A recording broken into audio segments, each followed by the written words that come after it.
Good evening, everyone, and welcome to the Irish column for Sunday, the 2nd of November 2025. My name is Paul Fitzsimons.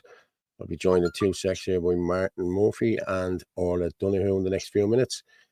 Packed show tonight, talking about different stuff and what we had going on and the whole lot. But stuff about the vaccines, we've stuff about Listowel. Yeah, Listowel have had a protest down there for the last 3 years, every Sunday. Fair play to Listowel. I'll be talking more about that in a few minutes. Of a couple of videos about them as well. So, yeah. Martin, how are you, buddy? How's things? Hey, Paul. Hi, everyone. All good. A little All bit rough good. around the edges, but the share was You're good up fun your last night. era. Yeah, it was Yeah. very good. Good fun. Good crack. Yeah, all good, clean, wholesome family fun. Yeah, good lad. Lots of porter hadn't anyway, was there? Any whiskey? Loads. No whiskey. No, loads Tell ya. of whiskey. I was kind of sick of the pints after about 10 of them, so I went on to the old JD then after. So, yeah. I'd say we're walking the walls at 3 o'clock this morning, were you? No, I was still drinking at the bar at 3 o'clock this morning. Fair play to Castle Bar for not closing your pubs. Thank you very much. Fair play. I'd They'll be all closed now. I'd I'll bring Orla up there afterwards. Hey, Orla. Hello, Orla. How's things? How are you? How are you? I'm good. How's things with you? Yeah, Grant. Yeah. Where were you getting gallivanting, Martin, at the weekend? I was all over the country. I left the house on Friday morning to go one place and I had to go somewhere else and ended up. Hang on, sorry. How did the thing go down in Cork yesterday, by the way? I heard it. Paul's. I think it was a disaster. There was no carnival. I think 150 odd pro-Palestinian supporters turned up, waving the Palestinian flags, and that was pretty much it. So out and out disaster. Paul's had a stroke. Yeah, I know. I got whacked over here for some reason. No, you're what glad did you're you back say again. There, Martin? I didn't hear you. I said I think there was only about 150 odd. There was no. They didn't do a carnival at all. There was nothing. There was nothing there. They just the pro-Palestinian crowds came out with their flags. About 150 of them. And that was it. Yep. From the pictures anyway, I saw, and we had somebody down there watching it, so it was pretty pathetic. Yeah, the money must have all dried up at this stage. I'm getting here for some reason. Jesus, we didn't mention Jews or vaccines yet. We mentioned nothing yet. We haven't even done any symbols or anything. I don't think that is a Mason symbol. Here, Paul, it is. Fans. Yeah. Sarah Hardy, hi, Paula. Not yet. Yeah. Okay. Hi, Sarah. How are you? Yeah. Who we got there? Michael John. Hi, Michael John. Like, share, sub people. Yeah, please do. Go on to it. You'll get us. I'm just going to put the banners out there now. So as you can get us there on, you can watch live and comment on X at FitzyDub, at Anthony L. Casey, at RugoMorph27, Ireland Force 2123, YouTube at Irish Column and at the Heron, and you'll get it on Facebook at Paul Fitzsimons and Martin Murphy, and www.theirishchannel.com/live. That's where we will go. And you can buy us a coffee there. People were saying it goes too quick. So wait and see what I've done here. This is, wait and see this. This is quite cool. Somebody told me to do this today. So I'm just going to throw this in there. I'm going to share this. If you can, there's the Revolut as well. There you could send us it if you want it. If you want to scan the QR code there. We have it there now. There you go. There's a QR code. I'll leave it there for a minute or two for you. And if you want to buy us a coffee or whatever, you can do it through the Revolut there too. You can just scan that code there. And all is good. So I'll take it down. I'll put it up again in a while. So yeah, thank you very much. Very good. We'll get a load of stickers made up and just put them out on lampposts randomly and No, nothing. Just get people to scan it, and does it automatically take? No. I think you Okay. have to add a fiver or whatever a Bulmer is. But my brother was only telling me yesterday. He came out with he was after being in Dunn's in Donaghmede shopping, and he walked out with a tray of Moretti. Is it Moretti? 15 quid. 15 quid for 12 bottles, right? And he's standing outside, and the bloke came out of the pub, and he says, "Jesus Christ, you have the right attitude." He said, "It's $7.50 a pint in there for that Moretti."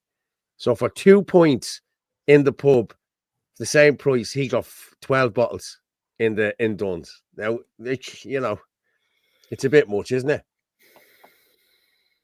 Isn't it? It's a bit much, like, you know what I mean? I think that's what Bulmer's is. Bulmer's is $7.50 depending on where you go. Paul, I can you read my first message? Hang on, Shamrock Sean. I'll have to go back through them there. Let me see. I think they charge as much for cans. I always thought a can of Bulmers in a bar was way cheaper than a pint bottle. But when I see people buying them, it's nearly as expensive to buy a can of Bulmers. 6 to 7 quid, yeah. That's crazy. Well, you're renting the glass. You're renting the glass, aren't you? Not what you're paying for. Bring your own plate and glass. Shamrock Sean, is this your thought? Hello, Paul and everyone. Sorry I haven't been on the last few weeks. I've been working when you're on. I catch you up the next day. I hope everyone's keeping well and I'm back. Welcome back, Shamrock Sean. Fair play to you, mate. I hope that's the one you wanted. Evening all. Hi, Paul Martin. Hey, Annie. Good evening, Paul and everyone. Steady Eddie. What's the crack? You tell me what the crack is. Or will we tell you in a minute? But Orla looking gorgeous as always. Teresa, come on. Hi, Sarah. Hope life is good. Kieran Kelly took a heart attack.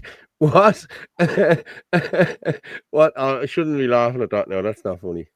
You know. Orla, are you clicking something there? It's not letting me put up anything else there. Only Orla looking gorgeous as always. Oh, there we go. Yeah. You're just jealous, Paul. And Martin. Was it? Martina Camucci. Kieran Kelly took a heart attack. No way. Oh my God. He must have been found out. And there's you thinking any of those lads, be honest. Chris Bourne. Yeah. Is Captain Kelly still giving everyone in the 33rd degree? Yeah, he is. Yeah. I've seen different stuff about it as well. Yeah. But I'm not going. He's getting no airtime here tonight. He's a nobody. And the Mighty Ducks are nobodies as well. I heard there was a big recruitment drive in Misha earlier yesterday. How did that go for them all? You were there. Did he try to recruit you, Martin? No? I may have had one or two people asking me would I not just sign up. Yeah. To the Mighty Ducks. As I look, to be honest, I tried my best to kind of when anybody was talking about it and asking my opinion, I just tried my best to shut it down because I don't want to talk about that guy. He's not worth my time. Exactly. He's not worth airtime. None of them are. None of them. Conway, the whole blade, a lot of them. They're just bleh. Good luck to you. Hello, Martin and Orla. Hope you're well. Not been on for the last few weeks. Okay. We'll be back now. That's all right. I still can't connect to the Clan Éireann website. I can't help you there, mate. Nothing got to do with Clan Éireann, to be honest with you. They probably have you shut down. 3,300 rent. Is that Masonic? Yeah. But look, I'm just trying to talk about it one more time. Okay. Do you remember all the dirt he had on Jim Gavin that he was supposed to release, that he didn't release? And do you remember all the dirt he had on the guards, on the servers that he had, and the stuff that was stolen from some court or something like that? We're going to release it on Friday. He didn't say which Friday he was going to release it. You know what I mean? So wasn't last Friday. Maybe it's next Friday. So we'll see what's happening there. Is their website up and running? That was supposed to be up and running as well. For who? For us? No, for the Wild Ducks, Mighty Ducks, whatever they're. Oh, I haven't got a clue. I haven't got a clue. I'm sure James Conway will be telling somebody on a live stream, some black fella or some Eritrean fella on a live stream now one of the nights. So I don't know what he's doing with that shit. And then people come in and someone comments on, you're a fucking arsehole. He starts slagging people off. Wow. That's why pubs are closing down. Yeah, exactly. That's why pubs are closing down. Mm-hmm. They should drop it down, lads. You know what I mean? Like, and these big pubs. Yeah, but it's not the point of just dropping it down. It's because of all the expenses. Mm-hmm. They have the rates, the mortgages, the staff, the carbon tax, the ESB. There's water rates. Yeah. If there's energy, pensions to be paid. energy costs is what. It's everything they have to pay for. That's why they're rising the prices, because And everything there, taxation. Yeah. Yeah. the VAT, everything. That's why. They need to. And remember, they didn't get the same deal as the restaurants and the cafes did. You know, because for some reason the government thinks the pubs don't matter. Well, how many small pubs have closed down in the last since COVID? Like, I'd say half of them. I'd say half the pubs in the country have closed down since COVID. I know. You know. Thanks for the revolute, Paul. No problem. I told him to do it. Yeah, I remember my got the dad idea. saying, Someone gave me the idea earlier on, because we're like, it flashes up on the screen and I can't see it. Dan Breen, I remember my dad saying you get 40 fags for the price of a pint, and pints were cheap back then. Yeah, I remember when 10 cigarettes was 42 pence. God be with the days. Well, the cigarettes back 164 years. No, I was just going to say, it was not 2 and threepence, no? No. We Sure were in the decimal. No, it was decimal when I was growing up, yeah. Just pick and choose what you read or what. How come you never read my messages? Booker, I'm gonna be honest, mate. I'm not seeing them. I'm gonna go back up through it now again. They come in here rapid. Hold on, Booker. I see one there now. That Misha era was kept on the QT. I don't think it was. Is that the one you're telling me to read out, mate? Sorry, I must have missed it. It's been advertised. Evening all, great night at Misha era. There you go, yeah. Another foreign murder in Tyrrellstown last night. I was listening about it. You don't know. It's full of black young fellas up there. They're always fighting. A lot of people moved out of Tyrrellstown because of it. So I don't know. The outlaw Dewey James has rode in on his donkey. Would like me to use a dialect that doesn't challenge his backward mentality. Okay. I'm just going through a few of these. I remember. Yeah. Okay. Good evening, Mark. How are you? Hey, Mark. How are you? Michael John. I'll just get that in there, Michael John. Thank you. You have to pay him for that. Got Simon Harris voodoo doll out as it was Halloween. It kept the trick-or-treaters away. Oh, stop. Is that for real? What? About the heart attack? Check that. I don't know. Yeah, I'll be on the googly machine for a minute. Hold on there. Well, let's be honest. Like, I wouldn't like that to happen to anyone. Like, you know what I mean. So I'm not. I'm not going to laugh at that. I have the crack. I hope he gets it. I hope he's all right. You know what I mean. I really do. You know. Paul Hogg. What's Chris saying there? Blame Orla, Paul. What's that? I don't know. Is he blaming me for blame it anyway? He's not that brave. Owen is a Jew, but who's Owen? I don't know who you're talking about. Good evening, Paul and Smurfy. That's a call me. Smurfy. The main man, Dan, Mighty Ducks. Yeah, I love it. The Mighty Ducks. Do you remember that movie years ago with Emilio Estefan in it? Yeah. I just watched the news on YouTube. Foreign students getting paid here to study. Give it a watch. Send it in to me there, and I'll send it in to me there, and I'll have a look. Yeah, that's true about the he's obviously been blocked and everything, and I'm just reading the overview of his Facebook and LinkedIn, and so yeah, he had a mild heart attack and had a couple of stents put in. Oh, get well soon.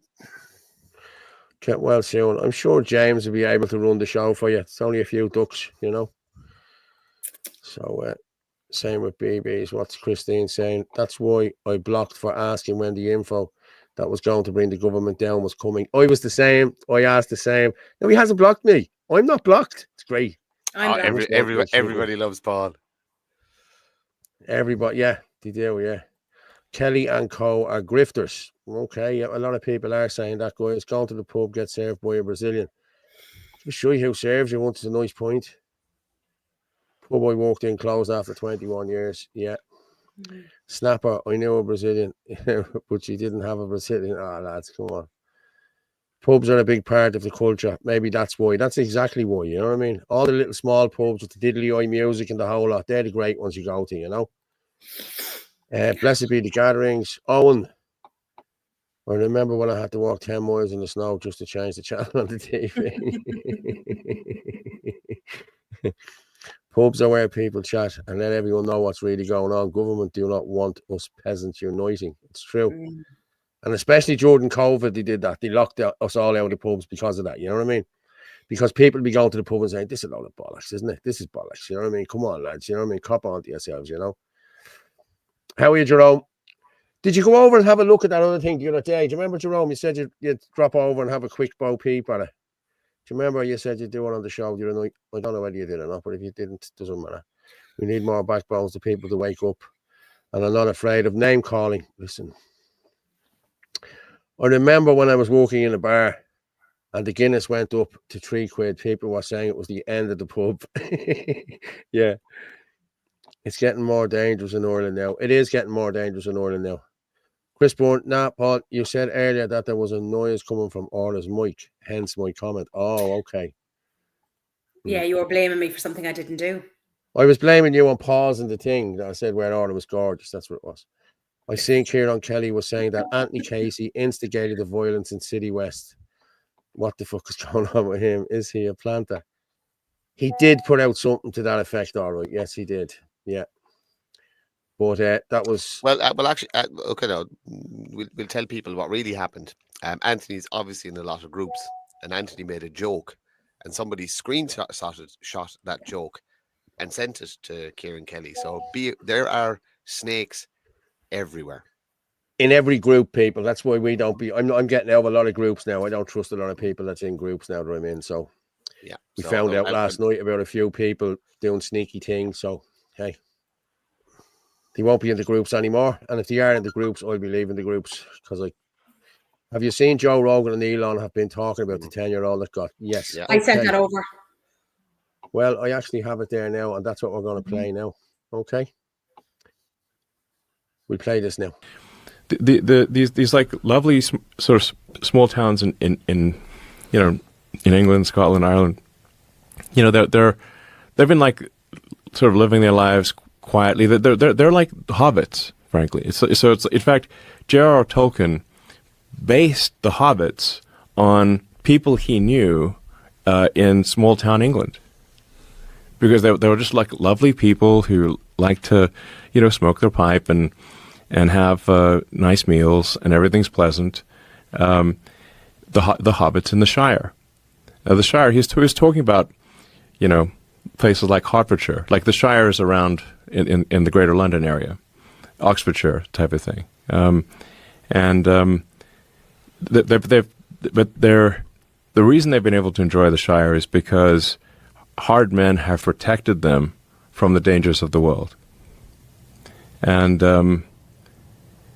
but since they have almost no exposure to the dangers of the world, they don't realize that they're there until one day, 1,000 people show up in your village of 500 out of nowhere and rape and start raping the kids. This has now happened God knows how many times in Britain.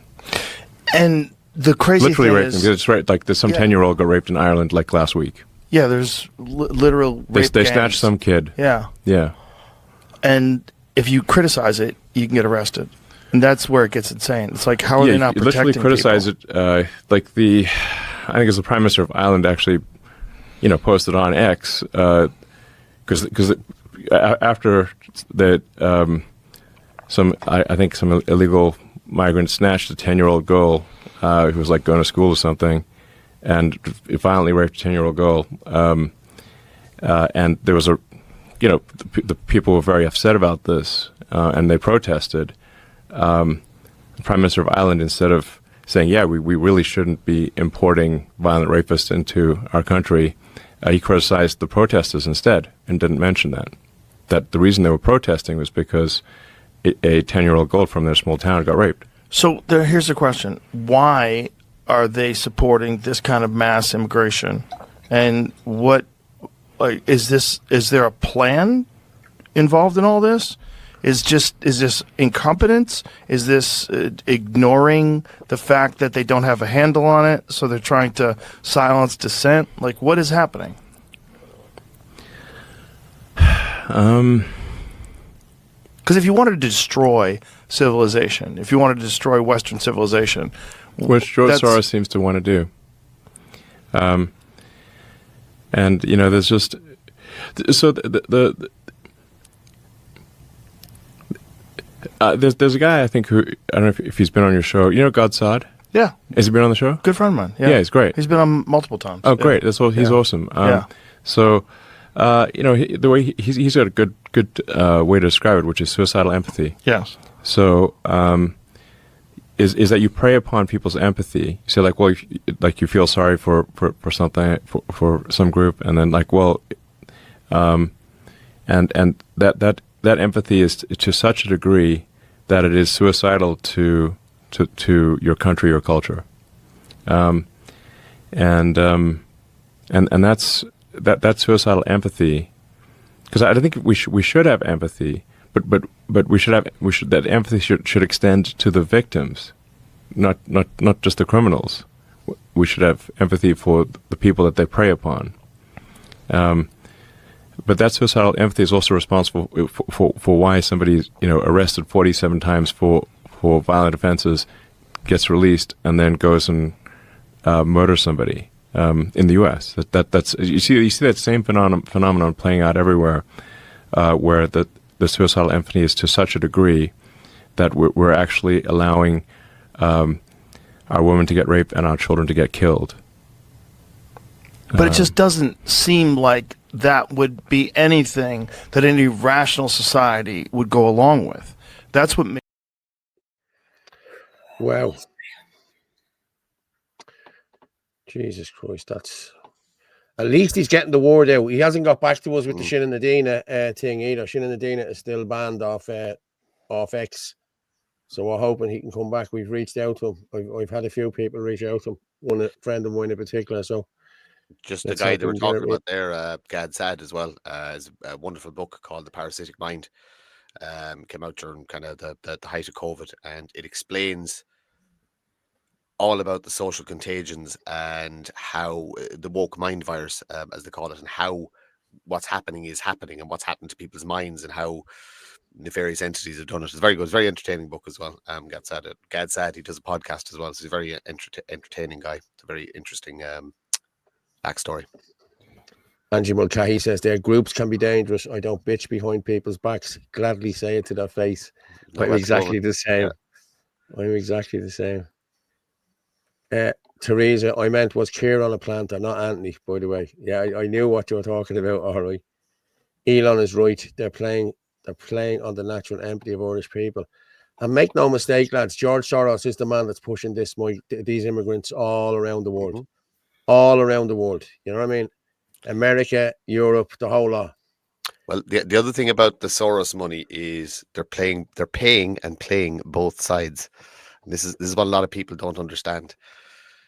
They don't care who's in charge. They just want everybody bought off. They don't care whether it's left, right, up, down. They don't care. They just want to be in charge. So, if you're ever in a position to be offered funding, do a lot of due diligence as to where it's actually coming from. Exactly. Or say no. Then you can't be bought. Yep.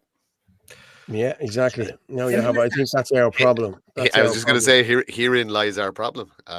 That's actually been said, isn't it? That they're the uncorruptible were cast aside, weren't they? And they were. Well, some of us can't be bought. That's why. Yeah, but if you make a list of the people that were attacked, that's your real people. That's the people who cannot be bought, bullied, intimidated, influenced. Is what it is. Let people make their own decisions. Exactly. Yeah. Mm-hmm. Like anyone who knows me knows me. So I don't need to tell anyone anything. They know who I am and what I'm all about. Like I'm an open book. You know what I mean? And again, I can't be bought. You know what I mean? There's a couple of us can't be bought, but there's a majority who can be bought and who have been bought. You know what I mean? And they're trying to take down the people who can't be bought. But listen, the truth, as I say every night, the truth is like a lion. You don't have to defend it. You just let it loose and it defends itself. End of. You can be just told what to do, Paul. He confirmed George Soros is behind it all. He is behind it all. Should we see it? I seen the documentary. WEF and the whole of them, yeah. Listen, come here and I tell you.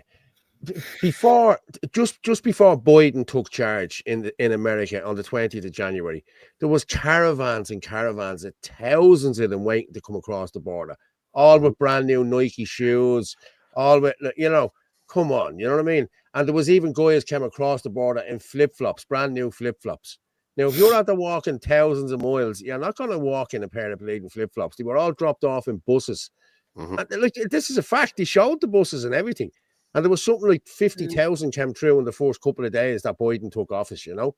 They reckon there's something like nearly 20 million came in. Do you know what's hilarious though as well is that I don't know did anybody cop it at the time, but the amount of Chinese that actually China got a huge population of Chinese people into America in that caravan. It's not just Soros; it's the whole neoliberal system and the cabal of ish and neocons and libtards. Yes. Liz Pepper, what's the story about foreigners taking pictures standing beside their house, seeing Indians and Nigerians doing it? They're sending them back to their mates. Hey, look what I got. These Irish are gobshites. Their own people are dying on the streets and they're giving me a 4-bedroom house. Look. Yeah. Ferg is in there. Hi, Ferg. How are you, mate? Hi, Ferg. I think Soros is one of them behind it, and I reckon there's others. We all know. Yeah, Rockefellers, Rothschilds, all the old families. All the ones. Yeah. And see somebody going on about Soros being nearly dead. I guarantee you, his son is just. His son will be worse. No, he's an empty husk of a human. I guarantee you, they found a way to transfer consciousness, and they'll just literally upload old Soros into young Soros. Does anyone know how the 10-year-old girl is? Is she in mental hospital or anything? I don't know. It's been kept very quiet. But listen, if anyone does know anything about it, our thoughts and prayers are with her. God bless the little kid, you know. Martin, man, Dan, exactly on it. That's what radical solutions and people are needed. Yes. What's the story, Martin? Move to the left. Paul moved more to the right. Ha ha ha. Yeah, I can. I'll tell you what. I'll run him back up there now. There you go. I'm back there. Is that our Pat? I only got to sit on the throne for a couple of minutes. That's my favourite Casey. Trump got the other fella to backtrack on climate change. If Soros and Schwab are Zionists, they are. Yeah. I actually, just when we're talking about that, I sent over a couple of Wide Awake Media, and they're talking about the digital ID, just in relation to the WEF and all that. Just what we're talking about, might be handy to play them. My Ugandan neighbour takes photographs of herself outside her house practically every morning. Yes. Wonderful. Blessed be to God. Look what we have. This is beautiful. Sends it back to her mother, you know. That's what they do. Must tell the Irish homeless lying on the streets to take a photograph. Yeah. These are coming in rapid here, lads. Owen. They're slagging up Owen. George Soros is 95, full of stem cells. There's an Owen in the chat here now, and he's putting in a few different. He's not putting in anything really bad, I don't think so. It's only if he does, he'll be gone. You know yourself. New apartments on the Belgrade Road seem to be for foreigners in them. All their cars parked on the grass verges. Yeah, I'm here where we are here in Donamead. They're after putting up apartment block up at the roundabout up there. Man, you want to see it now? It's like Ballymun. I swear to God, people gave out about Ballymun with the tower blocks and the this and that. These are just glorified tower blocks. That's all they are. They're all on top of each other. They're all 8 stories high. And you can bet you, I'll bet you £100, €100, that does not, probably 5% Irish people will get that if they're lucky. Wasn't there something about them changing the, you know, that like apartments and buildings have to be a certain size, that they found some way to skirt that, and all the apartments are being built now are actually little fucking shoeboxes. They're smaller than what would have been built 10 or 15 years ago. But the price isn't going down. Yeah, but you're not national doesn't give a shit about that. You know what I mean? They'll live stacked like fucking dominoes. Like Padder Flanagan is asking the questions there. Why are all the nationalist groups not getting together? They're too divided. I'll tell you why. This is my take on it. There's too many snakes in it and too many grifters. That's why they're not getting together. If we all get together and we all do the one thing, they won't make the money that they think they're going to make. You know what I mean? They've been promised the sun, the moon, and the stars in order to make this party and do these parties. It's not going to happen, lads. There's no money to be made out of this. Trust me. Unless you're willing to stand here and do it for nothing, for the sake of your country and your children, There's no point in being here and fighting this fight. I'm telling you, that's just my take on it. Well, the real reason is I'm a complete asshole and nobody wants to work with me. So that's just. That's true. And I'm stuck with him. So am I. He can't get rid of me. No. Yeah. We have tried, but it hasn't Yeah, worked. they drive me off to random rural places and just hope I won't find We them. just but, need to need to dig like a bigger hole. I'm like that stray dog that just keeps coming back. What do you reckon all the bullshit surrounding the fire in the iPads and Drogheda? I don't believe it at all, to be honest with you. They came out I've seen there's a video going around of somebody setting fire to the stairs, but I have it there. You can't see who it is, you know. So what's like? Is that just more nonsense? They tried to blame the kids on it first. They said the kids fired fireworks into it, and that's what caused the fire. And then all of a sudden they've come up with this video. This video has emerged. And I got to be honest with you, it's exactly like it was about City West last week with the blading van. You know what I mean? Your man didn't even know what he was doing there. And to squirt petrol and light it the way he did, gobshite. Anyone worth their salt would know you don't do that. You squirt and you walk away and you throw something. You don't. That's not what you do, you know, if you're going to burn somewhere. So I've been told. But it's the time of year for stuff to go on fire. Halloween, there's fires everywhere. And perhaps somebody took an opportunity to do something. Perhaps it's a setup. Perhaps it doesn't matter. The government have created a climate where people are so angry that they're willing to do things like that. That person who did that, whether they be left, right, up, down, whatever, did not create the situation. The government created the situation, and it's going to keep happening. We don't know who it was, Martin. It could have been one of them. It could be state acid as well. You know. Yeah. That's it. You don't know. One of the iPads. You can't see who it is. This is what I'm saying is that if there was no iPad system in Ireland, there wouldn't have been a reason to start a fire. So, you know, problem, cause, solution. That's the iPad system. The iPad system has to be dismantled, and that is priority. Tusla needs to be dismantled. That is a priority. There's a huge amount of systems that need to be dismantled. Yeah, greed is the root of all evil. Yes, it is. And Pat 100%. says too many egos. I don't know. Yeah, well, there is a lot of egos, all right. There is, but the people who they're saying have big egos on our side, they're saying about us having big egos. There's nobody I know that's on our side that has big egos. Now, there is a few from the split away groups. I could name them, but I'm not going to name them. People already know who they are. You know what I mean? Does anyone know how the kids got stabbed in Parnell Street got stabbed? No, because nobody knows. These men haven't even been brought. They haven't even been brought to justice yet. You know what I mean? And what happens with these cases like this? The government put a D notice on it, and there's no publicity on it at all. Nobody's allowed to talk about it, and that's it. They do it all the time when there's anything big like this happens, you know. By the way, how is the gorgeous Anthony? Yeah, he's be on later, Michael. Yeah, steady Eddie. Nah, we've been trying for 2,000 years. Defeat. They've only been winning for 200. Yeah. Yeah. Through the last 2 decades, they created an environment. What's he saying there? Daniel's going inside job. They're saying, yeah, definitely, man. I think it is as well. I see something today. 50 Ukrainians are coming into Ireland every day still. Of course they are. Why? I don't know why. For the health, for the benefits. That's why. The reason they're claiming to come, it's young men trying to avoid the draft because they're still being dragged off the streets in Ukraine to be thrown over to the meat grinder. So it's primarily young men that are buying their way out of the country that are coming in Ukraine. So that's why Micheál Martin wants to send our Irishmen over to fight in that war in Ukraine.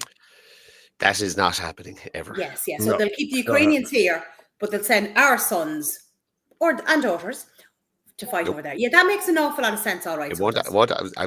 There's lines I will not allow. That will not happen. And because my son is in the Defence Forces, that will never, ever, ever, ever happen. Ever. Your man Riyad Boubacar is still in a mental hospital. That will never go to court. Yeah, I believe. Yeah, I know. Paul, I believe that little girl died on the footpath that day. Well, I'm going to be honest with you. I spoke with Anto Boyle, and Anto Boyle told me. Now, people are saying Anto Boyle is this and Anto Boyle is that. I've never had any reason to doubt Anto Boyle on anything that he has ever done. I like Anto. He's a good reporter. He's a good journalist. You know what I mean? He told me that it was horrific what he seen that day. You know what I mean? So I think she died as well. And as I said, the D notice was put on it. Do you remember an interview was done with Ben Gilroy and a nurse from the hospital? And Jeff. And the nurse seemingly said that little girl was completely brain dead and that there was no hope. And so I'm missing loads of your things here. Okay, Orla, what did you say to me there? There's a few things there just when we're talking about, because we can bring in about the digital ID. There's a couple of just tweets from Wide Awake Media. So if you want to just play them. Okay, there's a few different ones on here. that subject. Digital ID. Yeah, you see, I pulled them all down as videos now. So the digital ID. Yeah, there's two of them there. There's one with why digital ID is a dog leash and that other gobshite. See him there? Tedros, yeah, him. I have him. I'm going to play this one here now. Everybody's hyping up digital IDs like it's the future. It's safer, it's faster, it's convenient. Yeah, well, so is a straitjacket. Keeps you nice and secure while you can't move a muscle. Let's keep this real simple. Right now, the government gives us IDs, driver's license, passport, social security card, etc. It's been like that forever, but here's the deal. Right now, they're separate. You lose your license, you can still pay your bills. You can still go buy groceries. Your passport gets taken, you can still get gas. Each card controls one door, not the whole damn house. Now picture one digital ID that holds every single key you've got, your bank account, your health records, your travel, your phone, your ability to move, operate. At first you'll think, man, this is convenient. One key for everything. No more passwords, no more fraud. Everybody knows who it is. It's me. But what happens when someday somebody else holds that key? They don't just control one door now, do they? They control your entire life. Okay, one click, boom, lights out. No money, no travel, no gas, no access. That's not an ID, folks. That is a leash, and you're the dog. The bottom line is this: freedom is the real currency. Guard it with your life, because if you hand it over for a shiny new ID, don't cry later when you find out that leash around your neck isn't coming off. Wow. Marking the beast. I'm marking the right hand of the forehead and cannot buy or sell without it. Read the Bible, people. Yeah. Yeah. The road to hell is paved with good intentions. That's what Tolkien is getting at. Yeah. Undocumented males in Ireland are WEF troops. Yeah. The digital key locks the door to our freedom. Yes, it does. Actually, speaking of troops, has anybody been up to the base in Wicklow? Do you remember Philip Dwyer did a video on it there? Yeah. I got told last night that there's training going on up there again. So if anybody's in that neck of the woods, they might go for a nice little walk up the mountain and have a gander and see what's going on up there. Was talking to a couple of people who voted CC. And they voted for her Catherine Connolly, because it guaranteed that their children wouldn't be drafted. I wouldn't hold my breath on that one with Catherine Connolly. Are you for real? Yeah, you seen her hands? You seen her hand signs? What kind of hell? Yes, exactly. Digital ID is not you; it's their creation of fiction. The problem is society is steeped in convenience. Yeah, it is, and people will just, shit, this is dead handy. Look, how many people do you know that carry cash now? Everything is done through their phones now. All the kids, everything is through their phones. Beep, beep, beep, beep, beep. No, I don't use my phone. We were talking today to the kids. The kids were playing football there. I was at the match today, and we were talking about it, and we were asking about stuff and about old phones that you had to twirl the thing. And my woman said, "What do you mean twirl?" I said, "It was a dial. You had to do it. And if you had to ring the police," one of the lads said, "you had to go 9, then it go all the way back and go 9, and then it go all the way back." And kids haven't got a clue. They don't know they're alive, man. You know what I mean? I'm telling you. 500 men down the road from me in Ballyogan. Yeah. It's crazy. And I'm going to be honest with you. I've been told by someone who worked in the catering of that Ballyogan that it's worse than City West. That there's shit goes on there every day. There's fights. There's drugs use. There's everything. It's just gone through the roof with them up there in Ballyogan as well. And the women, the girls that work there are afraid to even go to work. I know one girl who has left. She's gone out of there, like, you know what I mean? But she was there, you know? Are we going to talk about the Muslims trying to get into politics? We watched Central Europe fall from it, and now our nearest neighbour, who once was so powerful, have been collapsed. We have to stop it. Well, you only have to look around you. Every council England, in that this, says it all. but look at here. Every council in this country has an Indian on it or a Muslim on it.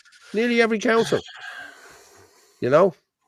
And this is where old school fear tactics need to come back into play, unfortunately, because that's the only way you're going to stop it, is that if somebody is too afraid to enter politics, then they're not going to enter politics. And unfortunately, that is the only way you will stop doing it, because Fianna Fáil, Fine Gael, Sinn Féin will keep pushing their diverse characters and keep funding them. So we as a nation have to dissuade them from doing so. Take Manna Kilbride or Glenavermal? I don't know. I can't remember. There's a Philip Dwyer video. I don't think it's Glenavermal. I think it's the Kilbride one. Yeah, it's definitely the Kilbride one. Yeah, if it's the one Philip did, I think it's Kilbride. Yeah, I think Ferg is in the comments there. Ferg will tell us. It was Kilbride, wasn't it, Ferg? J.R. Tolkien did travel to Ireland a lot. The books are based on Irish sites, and Mine of Moira and The Flight of Mordor. It's the Burren. Few know this. Yeah, okay, fair play. My brother would have known because he's mad into Lord of the Rings. They can't control us when we use cash. That's why they're trying to get rid of it. Exactly. Yeah, I know. Every country in Europe will be Serbia in 5 years. Yeah. Yeah, Ireland is even worse than the UK in many aspects. Because we're a smaller nation and we have a smaller population, so we feel this an awful lot more. What is 80 million across the UK? Is there? Probably nearly 90, isn't it? 90 odd. 90 now, is it? I think. Yeah. So they're having the population boost. So obviously you're going to see it an awful lot more. Like our capital city doesn't even have the, some mid-sized English towns that wouldn't even be called cities have the population nearly as big as Dublin. So we definitely see it and feel it more. Yeah, that was Kilbride, by the way. Ferg just gave me a thumbs up. Yeah, that's Kilbride. That's where it is, not Glenavermal. Yeah. So look, somebody just told me last night that there was stuff going on up there. So if anybody's in that neck of the woods, go up and have a Scooby. Jerome, if you're doing nothing, head up there and have a look for us. Jerome is the roving reporter. I'll have to get him a mic. Lovely ancestors festivals in Ireland. Yeah. What's this? Poppy. I'm tired of all the analysis. We all see and hear what's going on. When are we going to take peaceful action on a regular basis? Well, peaceful action on a regular basis. Well, I'm going to just... we had the ladies from Listowel there today, hadn't we? I'm just going to... Yeah, I've sent you on those videos. And there's one to mention Blessington says no afterwards as well. Yeah. I've one video. You sent me a video, yeah. There's one video and just a couple of photographs over there. Listowel says no. And a load of them are all watching tonight. So, hi, guys. Well... Hello to Martina and the rest of the crew down in Listowel. They do great work. I'm not down there on Sundays, but they've been out every single Sunday for, years. 3 years. Yeah. 3 years. Wow. Fair play to the people in Listowel. Well done. Listowel says no. You're consistent. I'll give you that much. And you haven't been swayed by all of the... Have the Mighty Ducks got in contact with you? Yes. But there we are. Listowel says no. We want communication from our government. Service is already under pressure. Preserve Irish sovereignty. And there they are there. A few of them there. Looks a good few of them there today. I noticed one or two people there, all right. Fair play to them. And we go another one there. That's it. Is that the main street in Listowel, is it? Is that where that is? It's the square, yeah. That's on a... I think it's a Tuesday or a Wednesday evening at 6 o'clock. Used to have 50 odd Palestinian flags at the start of the year, and it's been waning and waning. I think the last time I passed it, there was about 5 people there. So I've just 30 seconds. I just have a video there. I'm just going to play it there from one of the girls. Hi, we've been holding a Listowel Says No protest for almost 3 years now, and you're all cordially invited to the square every Sunday from 12 till 1 to join us. and Luke O'Neill will be at the Arms Hotel, or Dr. Death will be at the Arms Hotel on Thursday night at 7 o'clock. We're also planning a protest there. So hope to see you all next Sunday. Fair play Okay. to them. I'll be. So Puke O'Neill in is there when? I'll be in Listowel on Thursday. Thursday. Thursday. I'll be Brilliant. finished work on time, so I'll try and get some. Video footage. Try and get a few people to go down there to Listowel as well. Let's go down and show Puke O'Neill that he's. I'm sure I have someone that will be down there. Not welcome. I'm sure I know someone. I'll text him in a few minutes. He'll let me know what the story is there. But yeah. So fair play to the guys from Listowel. Yeah.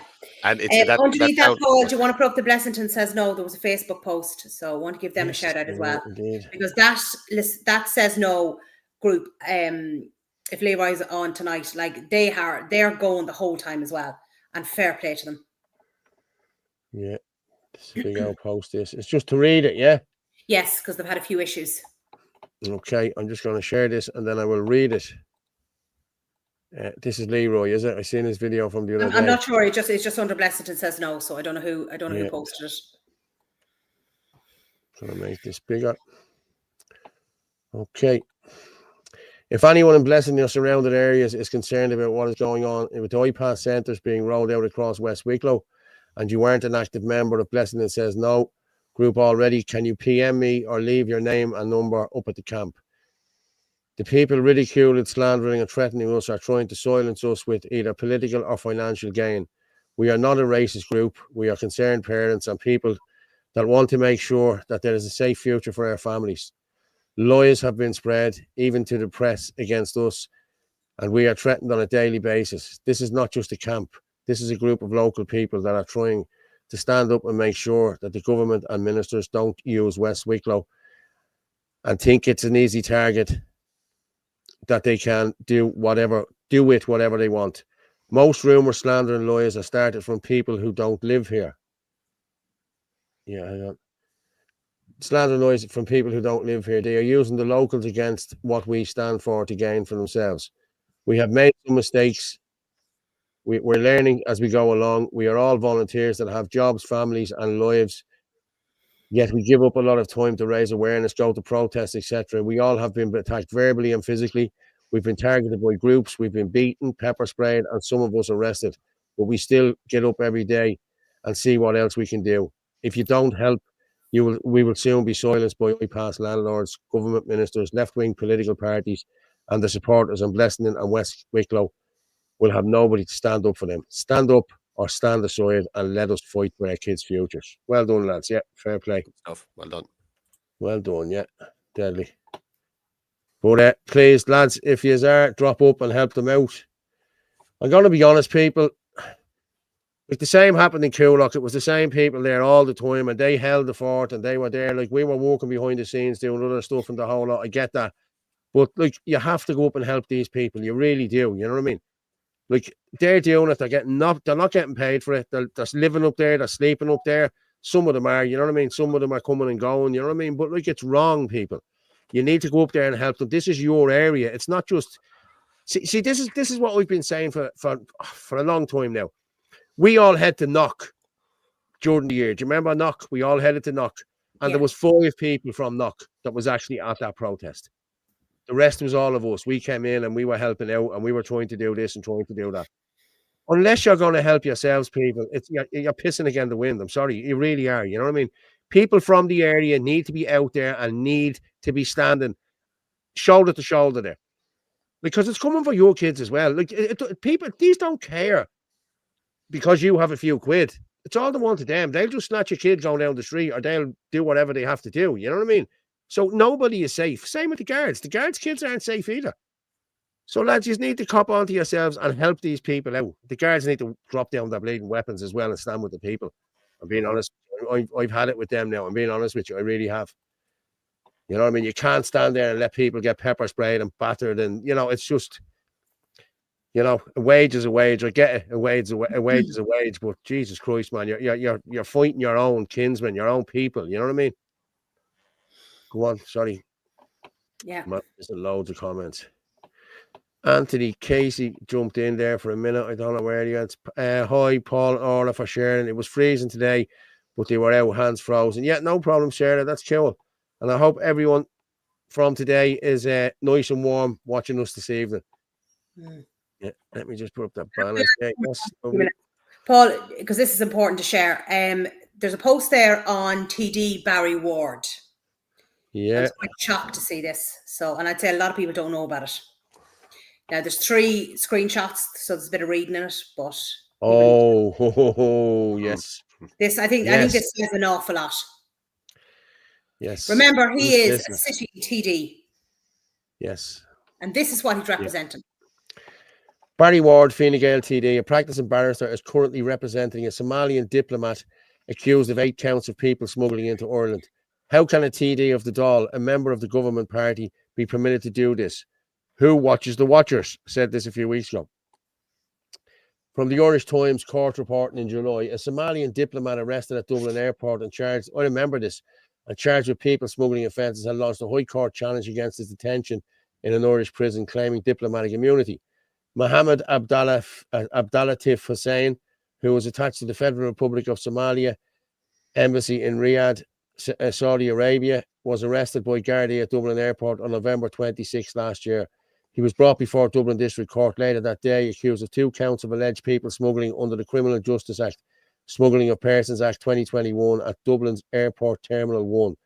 Last January at Cloverhill District Court, he was further charged with 4 counts of alleged people smuggling under the Act at Terminal 2, Dublin Airport, on November 6th and September 30th last year. So twice he's done it.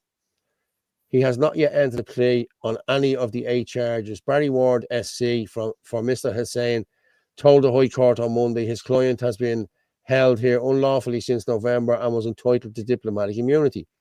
A previous report in the Irish Times said that the accused was suspected of smuggling multiple women into the state and that his detention had intensified scrutiny.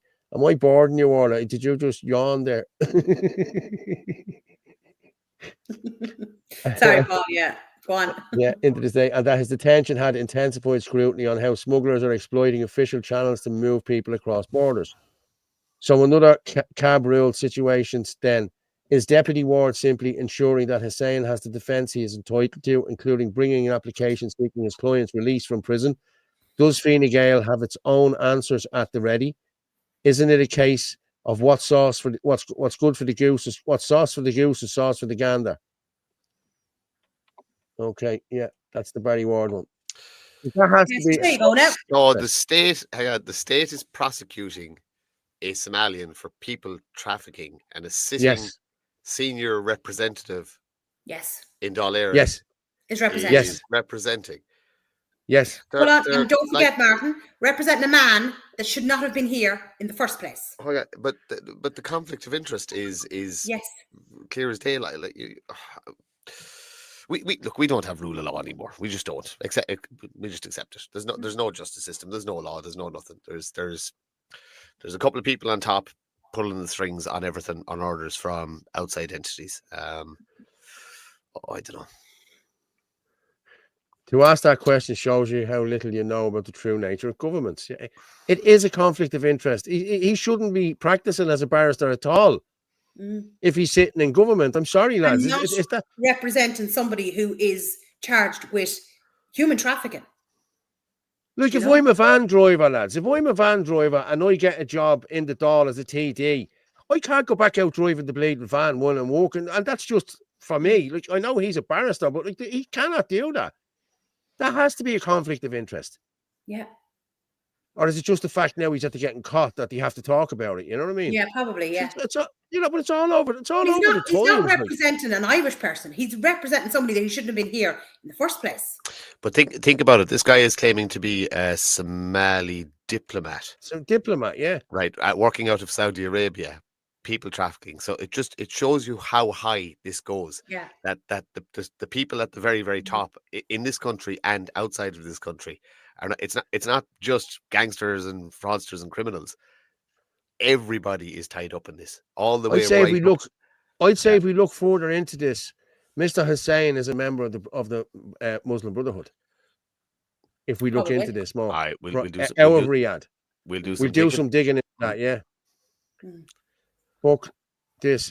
How about Murphy taking a role and say Tralee says no, I live in Tralee. Protests about the iPad centres and overrun with Islam migrant drug thugs. Where's the protest against them? Fuck this. How about Murphy taking? Tralee says no. I'm down in Kerry only 4 days a week, so it's hard to be on the ground.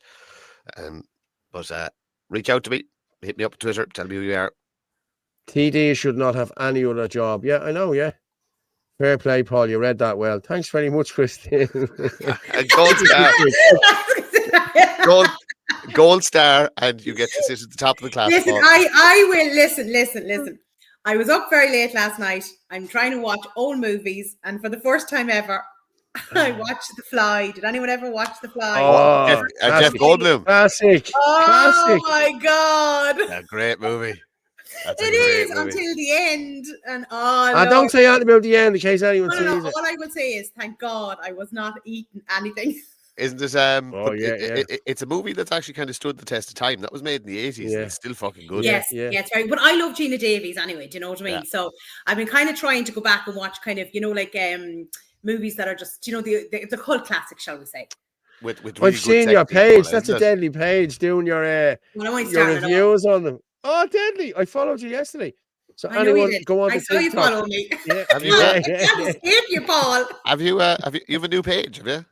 Yeah, it's brilliant. Well, I'm just starting it off. I need something that is not revolving around politics. Is it on Facebook or which one? TikTok.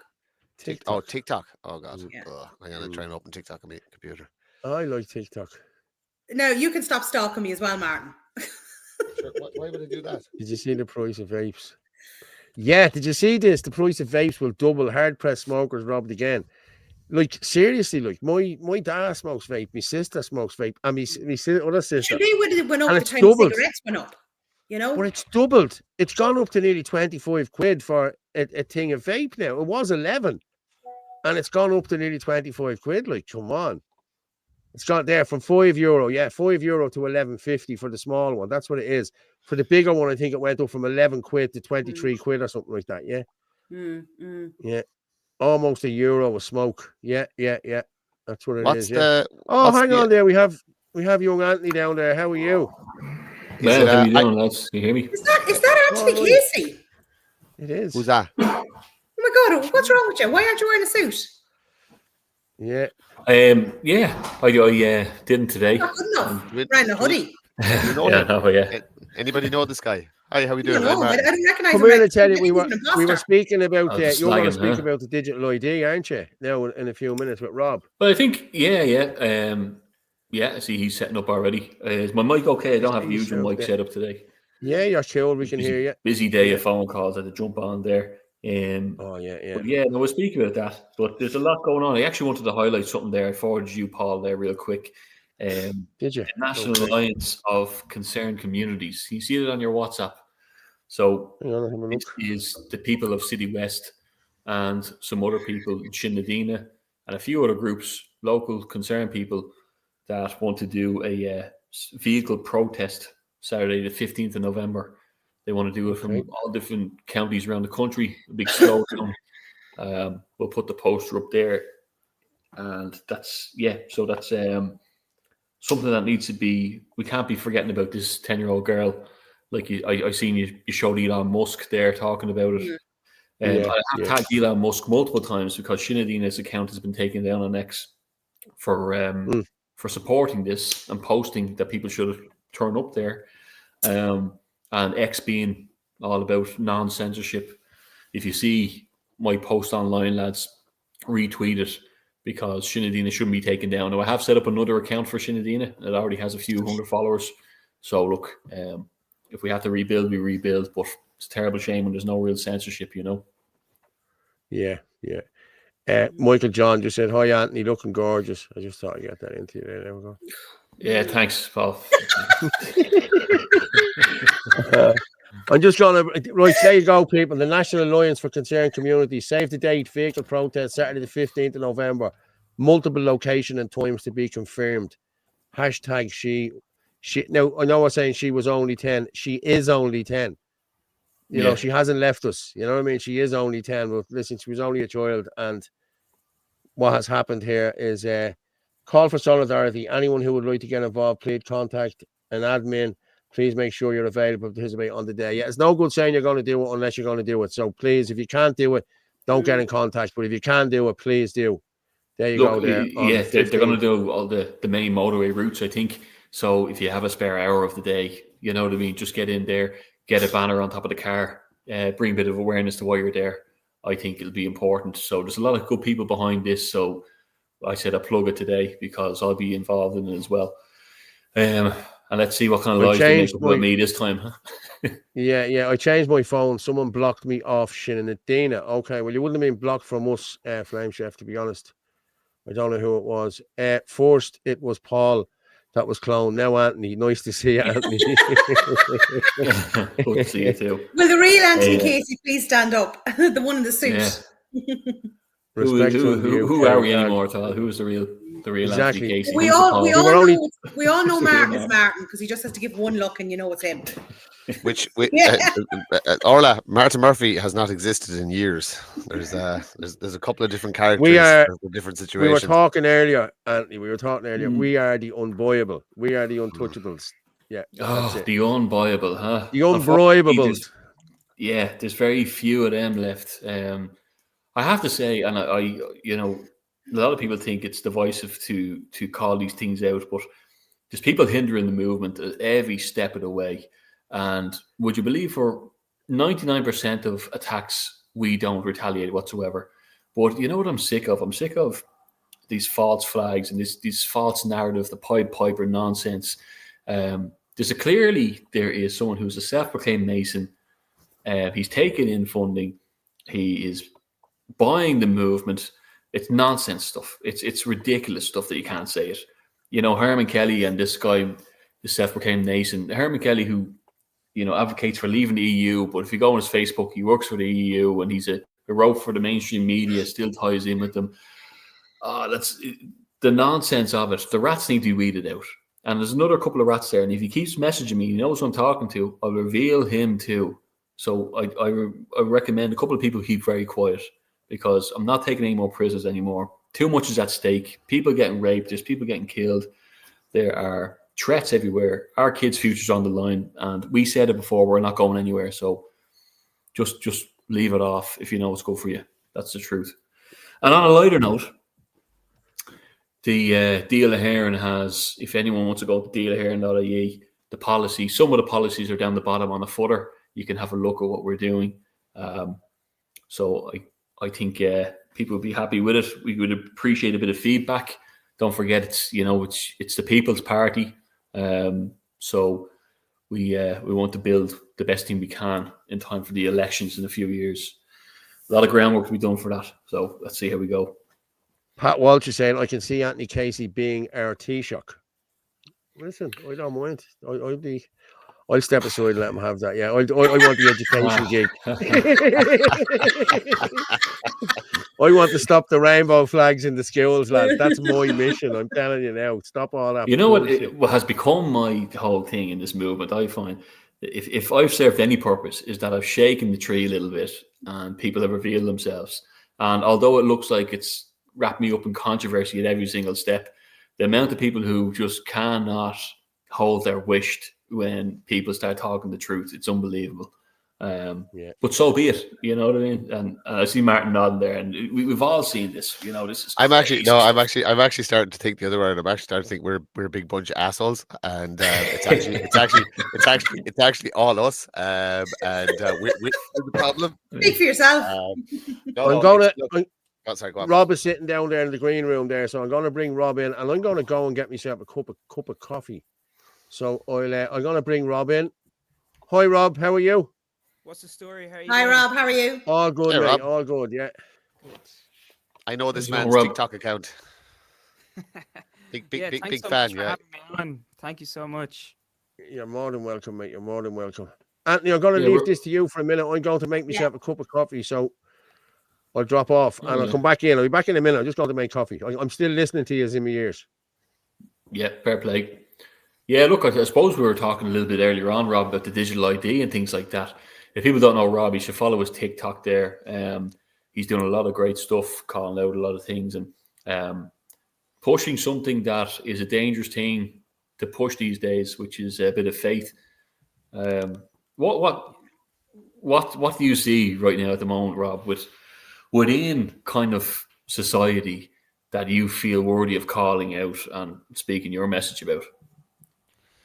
Yeah, so I think really what I've noticed is like this nihilism that's spreading across Europe. It's an ideology that I think leads to a race becoming extinct on its own, because the more they get rid of God and the more that people don't believe in God anymore, they're just going to become more and more hedonistic.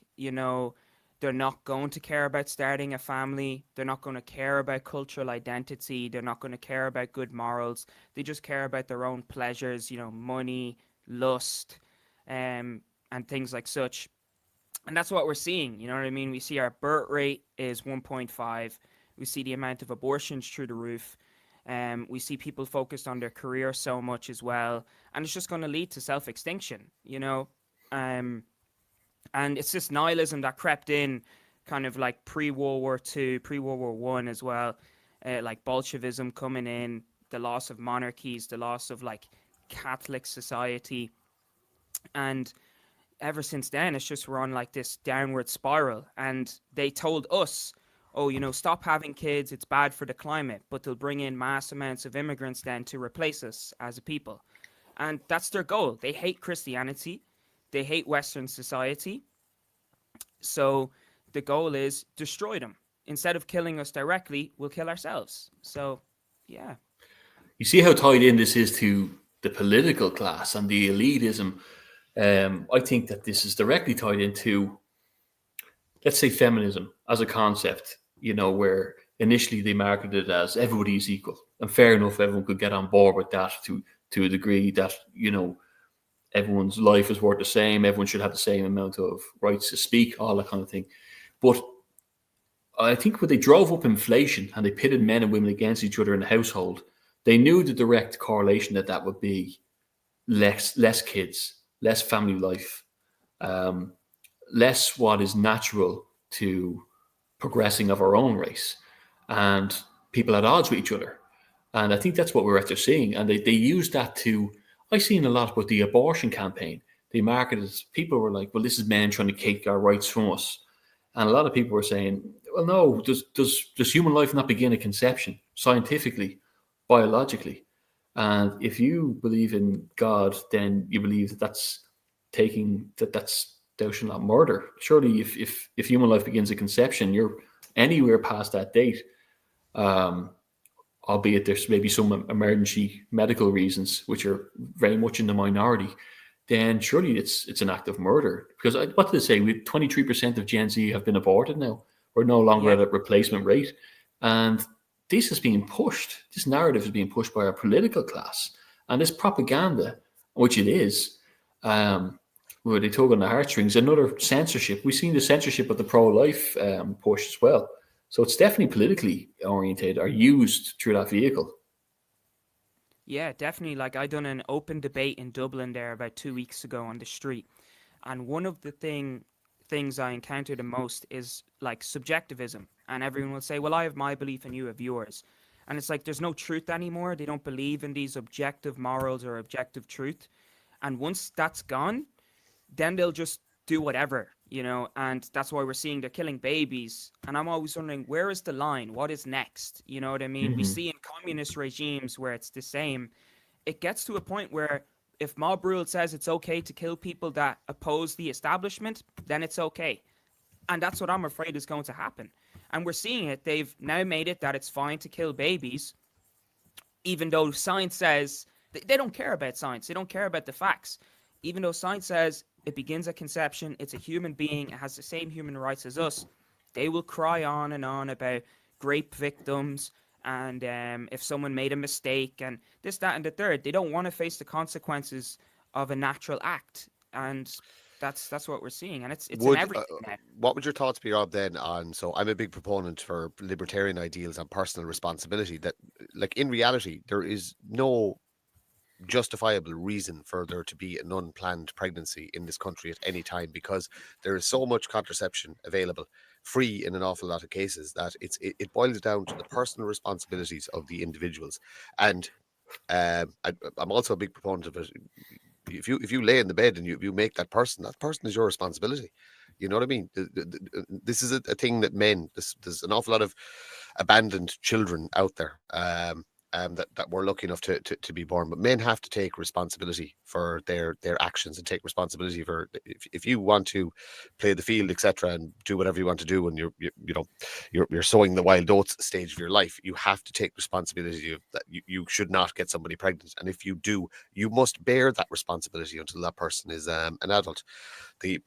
The abandonment or the abortion, neither are, I think, equally are as bad. Obviously, the abortion has taken a life, but the fact that there's so many people growing up without a strong male influence in the house, that's causing a huge amount of societal issues as well.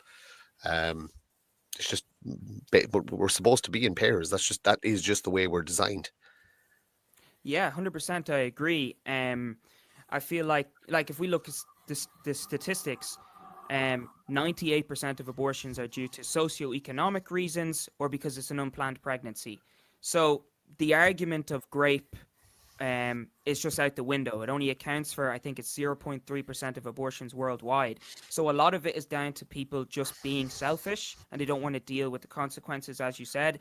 And I think rather than banning abortion straight away, because obviously I think that would be the best thing in the world, but I don't think it would work, we need to promote that people, if they are engaging in the natural act, the marital act, that they know the consequences and they're happy with the consequences if it happens, right? That people are looking to get married again, people are looking to have a long-term relationship and start a family, and also that mothers don't feel like that there's a socioeconomic pressure, because they brought in abortion in Ireland, but they didn't say, let's try and fix the issue that women feel like they have to have an abortion. They didn't say, let's put benefits in place where if a woman does have a child, she's able to take care of it, because then that's not going to make them money or that's not going to push their agenda. Because they do make money off of abortion. I don't know if it's as much in like Ireland and the UK, but I know in America, the abortion clinics make mass amounts of money. These abortionists make mass amounts of money. So if they fix the problem where women have a solution, then they're not making money anymore. So, the social construct is a good point there, because really it is going that way. You look at the colleges and they have a sleep around culture, even in the TV shows. And you might even say, I'm going too far, but the likes of the Friends and all that kind of thing where, partners are interchangeable. They're gone like that. And that really, they really push that. In Freshers Week, they hand out not abortions, but they hand out condoms everywhere. And, they incentivize people to sleep around like that. And they say 98% are healthy mothers from healthy families, all this kind of thing, that have these reasons that they, want to finish out their college, or they, these kind of reasons that sound great in their own head, but we've sexualized everything. Everything's sexualized. Everything's ramped up. And I think that we really need to look at like TikTok and Instagram and all that. It's really, I think it's a whole different landscape, and people are made to feel, especially younger people now, that they have to reach a certain level of perfection, to be in the game, and it's all about this. And it's very sad. What I am heartened with, though, is that a lot of people seem like they're turning back towards the church. I don't know if you've seen these stats in America, especially, that the younger generation are starting going back to church again. And like, if there's one thing, even if you believe in God or not, I think as a cultural Christian, there's a lot of people like that who grew up in Ireland who don't necessarily have a faith, don't go to mass all the time, but respect the aspects of the Ten Commandments, let's say, or the Sermon on the Mount, that we respect each other, that we hold value to life, that you love your parents, all this kind of thing. I think when they took that cross off the wall in the schools, they left it open for anything to be put up there, and that becomes God then. And right now, I think it's pride. And, we've seen that in the last few years, and we've seen Big Pharma jump on that. And they have, and it's directly. They say that there's no consequence that's called pride. You know, pride is one of the deadly sins. The 6-color rainbow, as opposed to the 7-color. Like, that's all well constructed. We're just, as society, we're given these things, and we think we're rolling these out naturally. But we're given a path, and we have to sometimes take a step back and say, "Well, have we gone way too far down the line here?" Mm-hmm. And I think we have when we're no longer at replacement rate. Yeah, definitely. And I think it all began with the sexual revolution. You know, once they said they're fighting for abortion rights and they legalize contraception, marriages start to break down, lust is endorsed, and people are just being frivolous. And then gay marriage then as well, homosexuality begins to be endorsed, and it's just more and more degeneracy. And as you said, like, now we're at a point where we're at a replacement rate. I think the best way to tackle it is, I don't know, it's really tough to tackle this one because it's become such a societal standard now. Like, you'll even have Catholics and other Christians say it's okay to have an abortion, or promiscuity is fine in your younger years. And getting married young is just, like, so unfathomable. Like, people laugh at it or cringe at it. But for, like, you know, nearly 2,000 years, that's how it was done, and society was great. You know what I mean? And have you ever heard the passage, if I were the devil? It's from the 1950s. Have you heard that, Rob? No. There's just when you gets free time. This is from a pastor in the 1950s in America. It's just called, if you type in if I were the devil, you'll be able to find it. This was. I might find the video, Martin, if you want to stay going. Yeah. There's a video piece on it. Essentially, it maps out what's happening. But this is 60, 70 years ago. This guy was saying that, and everything that he says has come to pass, and you literally have to just undo everything that comes from this this passage. But that again boils back to individual responsibility. It's about there's pride, and then there's pride, being proud, and men have to learn to be proud again. It's okay to be there's nothing wrong with being a strong man, you know what I mean? And once you embrace that, with a strong man comes huge amounts of responsibility, and you have to bear the burden of that responsibility. And that's what needs to be taught more than anything to the younger generations that are coming up, to the kids, is that you're supposed to be strong, you're supposed to have and be proud of yourself, but most importantly, you're the provider and the protector. That's your role. That is the man's role: provide and protect. Yeah, definitely. And I think a lot of men nowadays have just become cooks to their wives or their partners. You know, they'll walk on eggshells constantly, and they can't dictate anything. And a lot of them will kind of present themselves even as traditional, but at the end of the day, they're not being masculine anymore. They're being emasculated. Mm-hmm. And that's really my issue with the feminist movement. It gave like this leverage to women where, you know, traditional gender roles have been thrown out the door.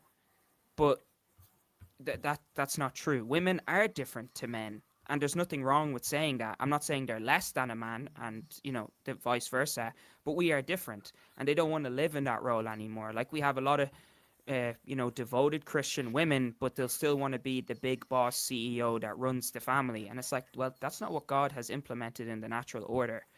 And that's another thing we need to tackle. I think even in this movement, we see it quite a lot, you know? I have that video there. Will I play it real quick so that people can get the context of what you're saying, Martin?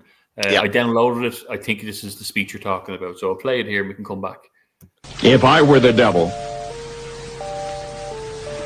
if I were the prince of darkness, I'd want to engulf the whole world in darkness, and I'd have a third of its real estate and 4/5 of its population, but I wouldn't be happy until I had seized the ripest apple on the tree, thee. So I'd set about, however necessary, to take over the United States. I'd subvert the churches first. I'd begin with a campaign of whispers. With the wisdom of a serpent, I would whisper to you as I whispered to Eve, do as you please. To the young, I would whisper that the Bible is a myth. I would convince them that man created God instead of the other way around. I would confide that what's bad is good and what's good is square. And the old I would teach to pray after me, Our Father, which art in Washington. And then I'd get organized. I'd educate authors in how to make lurid literature exciting so that anything else would appear dull and uninteresting. I'd threaten TV with dirtier movies and vice versa. I'd peddle narcotics to whom I could. I'd sell alcohol to ladies and gentlemen of distinction. I'd tranquilize the rest with pills. If I were the devil, I'd soon have families at war with themselves, churches at war with themselves, and nations at war with themselves, until each in its turn was consumed. And with promises of higher ratings, I'd have mesmerizing media fanning the flames. If I were the devil, I would encourage schools to refine young intellects, but neglect to discipline emotions. Just let those run wild. Until before you knew it, you'd have to have drug-sniffing dogs and metal detectors at every schoolhouse door. Within a decade, I'd have prisons overflowing. I'd have judges promoting pornography.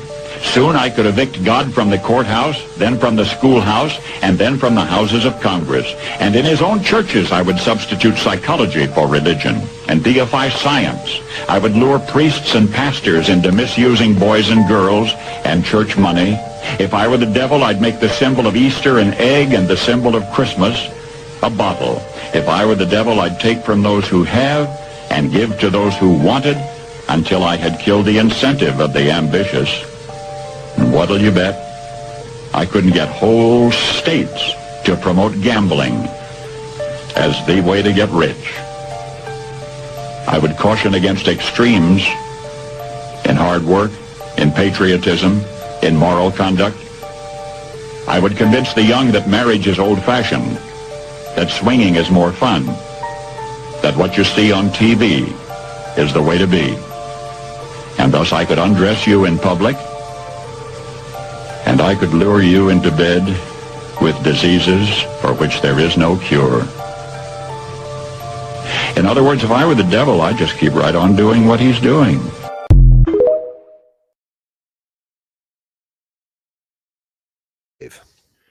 Wow. That's 60 years ago. That's Yep. 60 years ago that was put out, 1965. It's like exactly what's happening today. Geez, you must remember that Paul as a teenager, do you, coming out? It was 3 years before I was born, mate. Sorry. But there's loads of little passages like that and little pieces of history. This was all foretold, and lots of people knew this was coming. And there's, you know what I mean, your grandmother, for instance, Anthony, you've told the story before about, you know what I mean, she spoke about all this stuff, you know what I mean, years before it happened. It's all written down in history. Everything that's happening has been already documented and recorded. It's about trying to decode it all and try and make sense of it and see what the end game is. Well, we know somewhat, and this is why we were talking about this, Rob, as well, that this digital ID seems very akin to something that is written 2,000 years ago also. And this is where my nana was coming from when she was talking about the parallel between where the globalists are going to bring us and to what was written in the book of Revelation. So that's interesting. What do you see what I'm seeing in terms of a correlation here?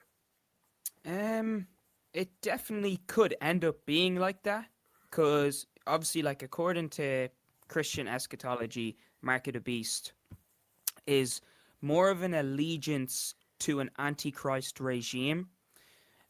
So like, kind of like, if I was looking at it, I'm like, well, it's something similar to communism. So at the moment, digital ID seem, they're going to market it as something where it's just, your passport and your driver license and all your necessary documents.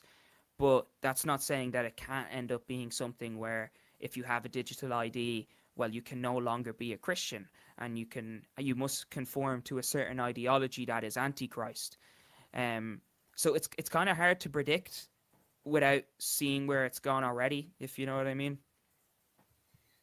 Yeah, I see these videos. I was actually trying to look them up there a little bit. Do you see a lot of Sweden? There's thousands of people in Sweden who have this chip in their right hand. And Sydney as well, Australia, where they just wave their hand over the palus, this whole thing.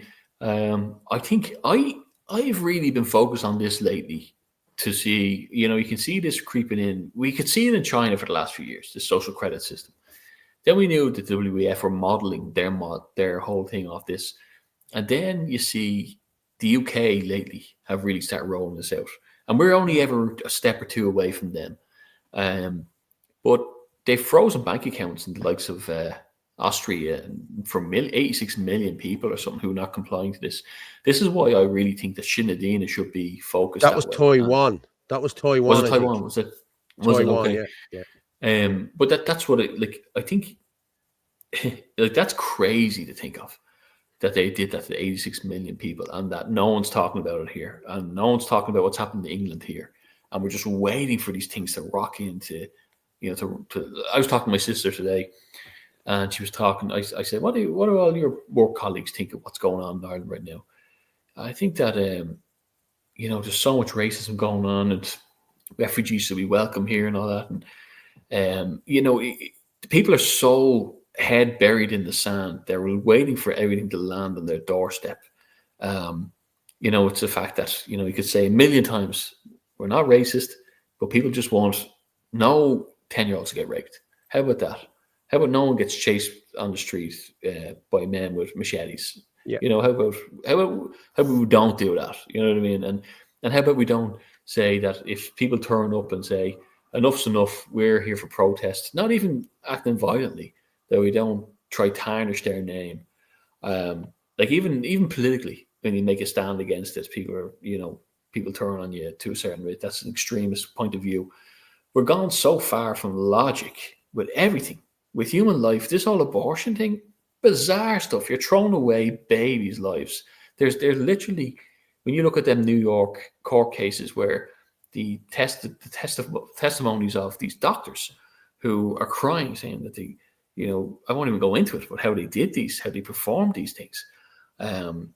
If people saw the way they're doing these things, even with the abortion. I think I've seen the videos you're talking about there, where they put in the yolk and they cut off bits of the baby and pull bits out at a time. It's sickening, yeah. Like, you talk about, if I was the devil, you go after the most young and innocent and vulnerable who can't even defend itself. There you are, right there. You do. Actually, we have a pro-life policy. That's what I was sharing the screen on there a minute ago. If people want to go dealaheron.ie and take a look and give us a bit of feedback on it, we'd appreciate it. That's what you're saying. No, Anthony, it's people sitting on their arses watching us do the football and work. Yeah. It's murder, Anthony. Yeah. It is indeed. Yeah, definitely. All the other shit that's happening is to force the governments to bring in digital ID. I told you this months ago. A friend of mine was involved in the talks here for this, and they're saying that they will phase out money, but he told me that he was told they will just give a date and that's it. It's gone. No more money. Yeah. So that's what they're going to do. That's what they do. They just switch it. They just click a switch. They have it ready to go. They have everything ready to go in that way. Hi, Anthony. In your opinion, what is the next move for us? Right, I think that's aimed at you. Yeah, I will answer that, and this is going to go down a bit of a rabbit hole here. But I think that they have the election sewn up, that a lot of people are selected and not elected.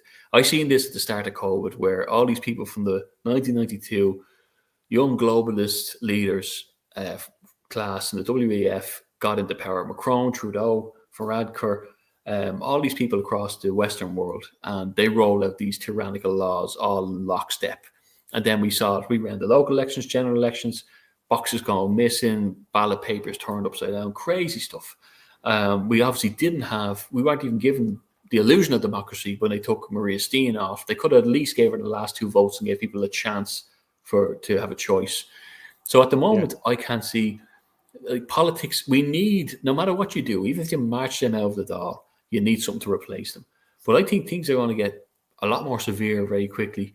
I think community digging right now is what needs to be done. A lot of work in communities, individual communities, but as a network across Ireland. I think we need to get back to the old ways of living. We need to get back to getting out and job sharing, bartering, learning the skills that we lost in case we get taken out of society. There's a lot of nationalists now who are no longer able to work. They have that whole industry locked out where their expertise are, and they don't know what to do.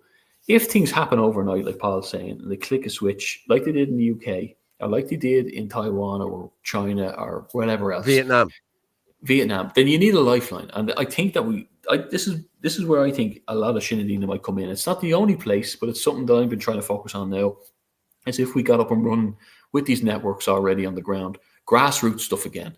I think that's what we need to do. We need to find our teachers. We need to find our nurses. We need to find our farmers, fishermen, tradesmen, and keep a network of each other. Because there's a lot of people who feel like we're going the same road, and we need them people in Sinn Féin right now. Food security will be the most important thing. So, if you're in a community and you can get 20 or 30 or 100 like-minded people, you can start stockpiling certain items. It's easy to find out what you need to stay alive, what lasts and stuff like that. But if you have food security, you're pretty safe. That will be the big one. You can live without power. You can live without a lot of things. But food and shelter are the two big ones. So, again, in that community, is a one place that all the people could go to and pool the resources. You're talking about survival communes for a better word. So that's the way people need to plan now. You know what I mean? Or if a community could group together and buy a small plot of land, put a little timber, log shed or something on it, place to go and have meetings and discuss, etc. You can start your little a little bit of homesteading, a little bit of sharing skills, etc.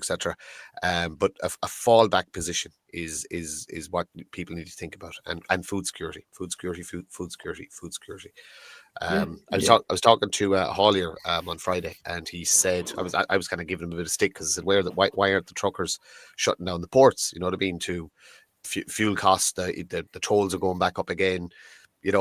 All this stuff, and he just said, like, there's no will there. Like, there's no unions anymore. There's nobody to organize it. Nobody cares. Most of the lads know they're going to get sacked or replaced by a cheaper driver, a non-national driver, if they step out of line. But he said 3 days. That's it. If you shut down the ports in this country, we run out of food in 3 days, which is very, very, very. How long have I been saying this? I've been saying this since last year. We need to shut down, stop everything. Well, a lot of people, Paul, even for a day. A lot of people don't know where to go. You say you're a truck driver now, and you're watching the Irish column, or you're watching a few days' time. You're like, yeah, I feel like that, but I don't know who else feels like that. Reach out to Sinn Féin. If you're a farmer now who knows another couple of farmers who want to help in locking down, slowing down the place, reach out to Sinn Féin. Let's put them networks together. Then your name doesn't have to be out front and center. You can help build this in the background. That's what it's there for. So I think that, and I'm not pushing that because Sinn Féin is not a political group. It doesn't charge for membership, although I see a lot of lies being pushed out there about that. Like, this is grassroots stuff that we're trying to get people to come together, and there's power in the people. At the end of the day, there's power in the people. That's where it always has been. There's way more of us than there is of anything else. So right now, my answer, the next step is that we need to take stock. We need to look at what's around us and know, just, get inspired to do something. At the moment, Sinn Féin is doing a local homeless plea that if people get out and look after the local Irish homeless, there's over 17,000 of them for the winter months. That could just bring down a few blankets, going out on a Saturday afternoon or Sunday or Wednesday night, getting a few sandwiches and a coffee for them. Do something small for them in their local area. If everyone does that little bit, it makes things a lot easier. And that's community. And post it up in Sinn Féin and inspire others to do the same. Like, there's so much stuff we can do, and we come together and just put our heads down. So yeah, I think that right now, community networking is needed. That's what I think right now, first and foremost. Yeah. I in my movement, I have like a small organization that I'm starting now, Ervar, and really what we're pushing is like an infiltration. So, we want people to act as liberal as possible and try and get into politics or be aristocrats in society, because the rich Irish people that we have are mainly like extremely liberal, and they're going to continue voting for the same parties over and over. And we're hoping that, since we're young men and women, that we can infiltrate government or even raise our kids to be members of government with the same ideology as the movement. I think a lot of people in Ireland were put in a tough position where they didn't get to achieve much in society because there was no incentive for it. And now they're kind of like, oh crap, I don't have any skills. I don't have anything that really makes me a member of society where people will listen to me. or have any power whatsoever. Which then in turn is leaving us as a minority, but we need to be the ones that are able to kind of change things around, if you know what I mean. That's kind of our goal. But it's even like it comes with persecution. That's why I'm saying we really need to be optical and be quiet. Not all of us, but we need to be optical and quiet about our beliefs. Like even in my own career, I won't say too much, but I'm already being persecuted for my TikToks, and I'm being told to take down certain TikToks because it's not in line with certain policies. And it's all ever since I started talking about Catherine Connolly, and saying she's basically a communist. And they want to shut us down as much as possible. If you want some offline help with that, I've gone through that on 2 separate occasions with companies and social media policies and etc. like that. Just hit me up on Twitter, and I can talk you around how to scare the shit out of your employer and make them leave you alone. Definitely, I'll send you a DM.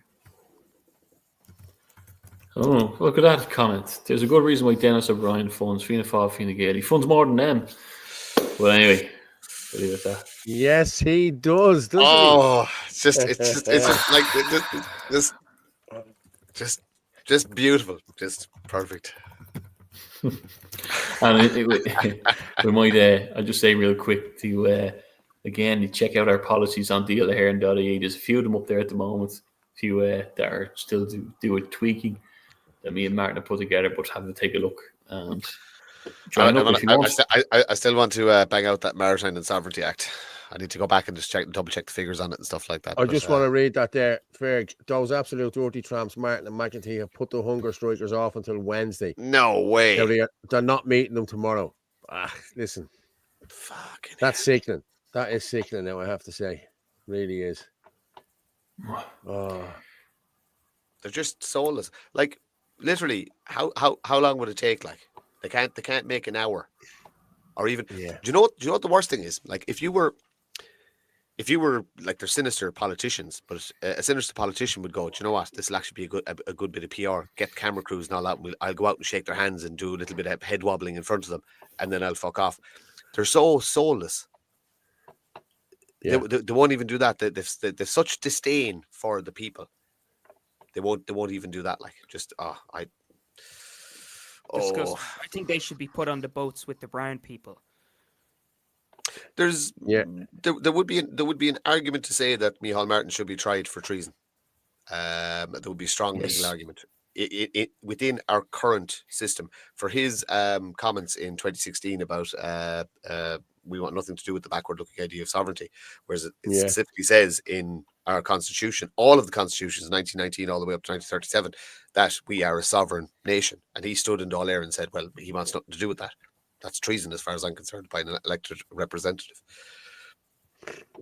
I agree with you. I just want to share this here. This is for the 25th of November. I'm just going to share this, lads, just while I have it here. If we can. Concerned people of Ireland demand an investigation into TUSLA. TUSLA, the Child and Family Agency of Ireland, is meant to protect and support the most vulnerable. Instead, too many are being failed. This will be on Tuesday, the 25th of November at 12:30 p.m. at Euston South Quarter, St. John's Road West, 2 to 5, Kilmainham, Dublin. So it's I think it's the Tulsa headquarters, in the TUSLA headquarters. So please, people, if you can get out there, please do. Tuesday, the 25th of November at 12:30. Thank you. Yeah. I think there's a gathering as well, Paul, at the St. Stephen's Green, 1 p.m. of Wednesday. This Wednesday. Just to mark the immigration. Where is it? At 51 Stephen's Green, Department of Immigration. I think they want to. Jim O'Callaghan, they're trying to call out there. So if people are around as well, to give that a bit of support. Yeah, if we can. Yeah. Right, I have a couple. Unfortunately, Ferg, I'm not surprised them poor people in government don't give a shit. They don't give a shit about anyone. Angela Leggett, like 1916, over half the Irish sit on their hands waiting for others. Kilmainham jail. The newspaper reads Easter Monday. There was a rapturous applause at the Abbey Theatre, but never mentioned as men lay dying in the GPO. History repeats. If only the middle class would wake up. I agree with you. And someone else is saying the youth is the key. Yes. Absolutely. But how do you, Rob? That's for you. Like, how are you finding your peers? At the moment. I would say the majority of my peers, I've lost a lot of friends because of my opinions. They're just so terrified of these type of ideas. Welcome to our world. Yeah, like they think I'm this extremist. I'm Hitler reincarnated, and they want nothing to do with it. But then there's like a small minority that are starting to text me and be like, "Man, I really want to start going to mass." What I'm realizing what's going on around me is just degenerate, and they're victims of it as well. You know what I mean? And they're joining my organization, they're sharing my videos. But the majority, oh my gosh, like if someone asks me about my beliefs, they literally look at me like I have 4 eyes. They're just, they're terrified of these type of ideas. People are asking for your TikTok there, Rob. What's your TikTok handle there? What's it? I had it up there earlier on. I should try. You had it up. Put it up again, will you? Put it up again. Yeah. Go on. I would just look for the comment there for it. It's r.o.b_1. It'll be right in saying that, Rob. I had it up here a second ago. So yeah, carry on. I'll find it again here. There's a lot of comments, isn't there? Wow, they're flying in. Yeah. Often landed hate chopper in City West. Yeah, okay. Anthony started all the trouble in City West. You were just talking about that earlier, Anthony. When Martin. Say again? Yeah. I said we were talking about Anthony causing all the riots in City West. Yeah, dirty stone thrower, yeah. Fuck's sake. I know. Would you believe, right, the amount of messages I got, people believing that. Some people were so convinced they were. Now I seen the video and all. I just, you know what I said? Yeah. Can you please post a video on the public spaces so I can have a look myself? Because I can guarantee not one person will tell you that I said anything of the sort to anybody. That's a nationalist. But that's a man standing in Taiwan or Malaysia, doxing a nationalist being on the front line. Crazy stuff. Well, you have to remember it's somebody in the country that screenshotted that and felt the need to send it over to give him ammunition. So, I'd say I think they thought we would just roll over because they said they were going to steamroll us, wasn't it? Paul and Martin, they thought we'd roll over when they tried to go to some Ireland first. And now we're still here, stronger than ever. People are revealing themselves. They hate it. They're kicking and screaming every time we do a video. We're so irrelevant, they have to do a video on everything we do. Like, come on. All right, lads, just sit down, you know what I mean? And they think they're the big fishies. Yeah. Let's see how that rolls out. Fishies here. Yeah.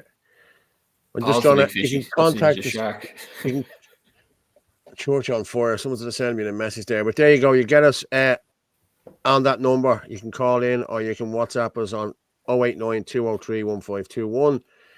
You can also get us on at FitzyDub on X, at Anthony Casey, at Rugamorph27, Ireland Force 23, YouTube, at Irish Column, at Dale Heron, Paul Fitzsimon's Facebook and Martin Murphy Facebook, and www.irishchannel.com/live. You'll get us on that no matter what. If all the other channels go down, you'll get us on that live. And you can buy us a coffee there as well on, hang on there. Yeah, and I have to do this again. I've just been told to do this again. So if you can, people, there you go. If you can do the screen there and you'll get the QR code, I'll leave it there for a minute or two. We have to do it. You know what I mean? Rob's TikTok. Yeah, I have that Rob's TikTok. I put it in there a minute ago. So, yeah, lads, there you go. Beep that there, and you'll get us on that. Or you can get us on the Stripe there as well. And just so we're clear and everybody knows, Paul, myself, and Orla get none of the money. Anthony Casey takes every single bit of it himself. He doesn't his artist. He gets none of us get a penny.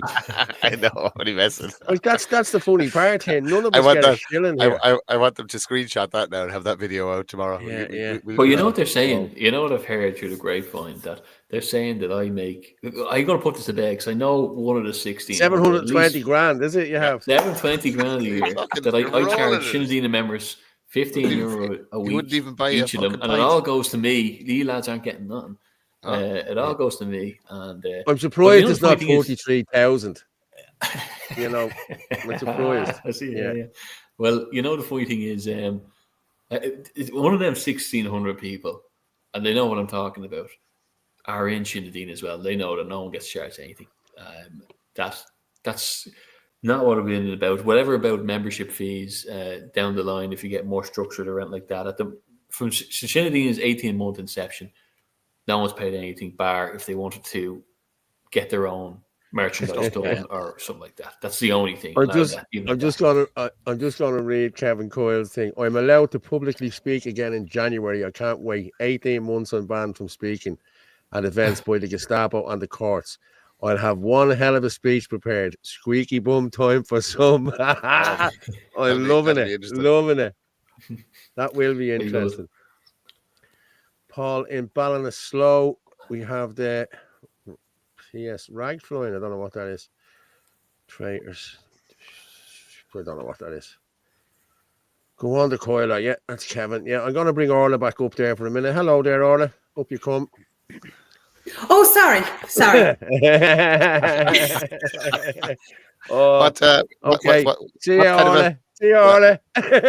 No, I want to know what kind of a steamy romance novel she's reading. Well, actually, it is a little bit. Actually, it's a steamy. I know a steamy romance novel when I see one. Set in the 1850s in Paris. I saw you doing this.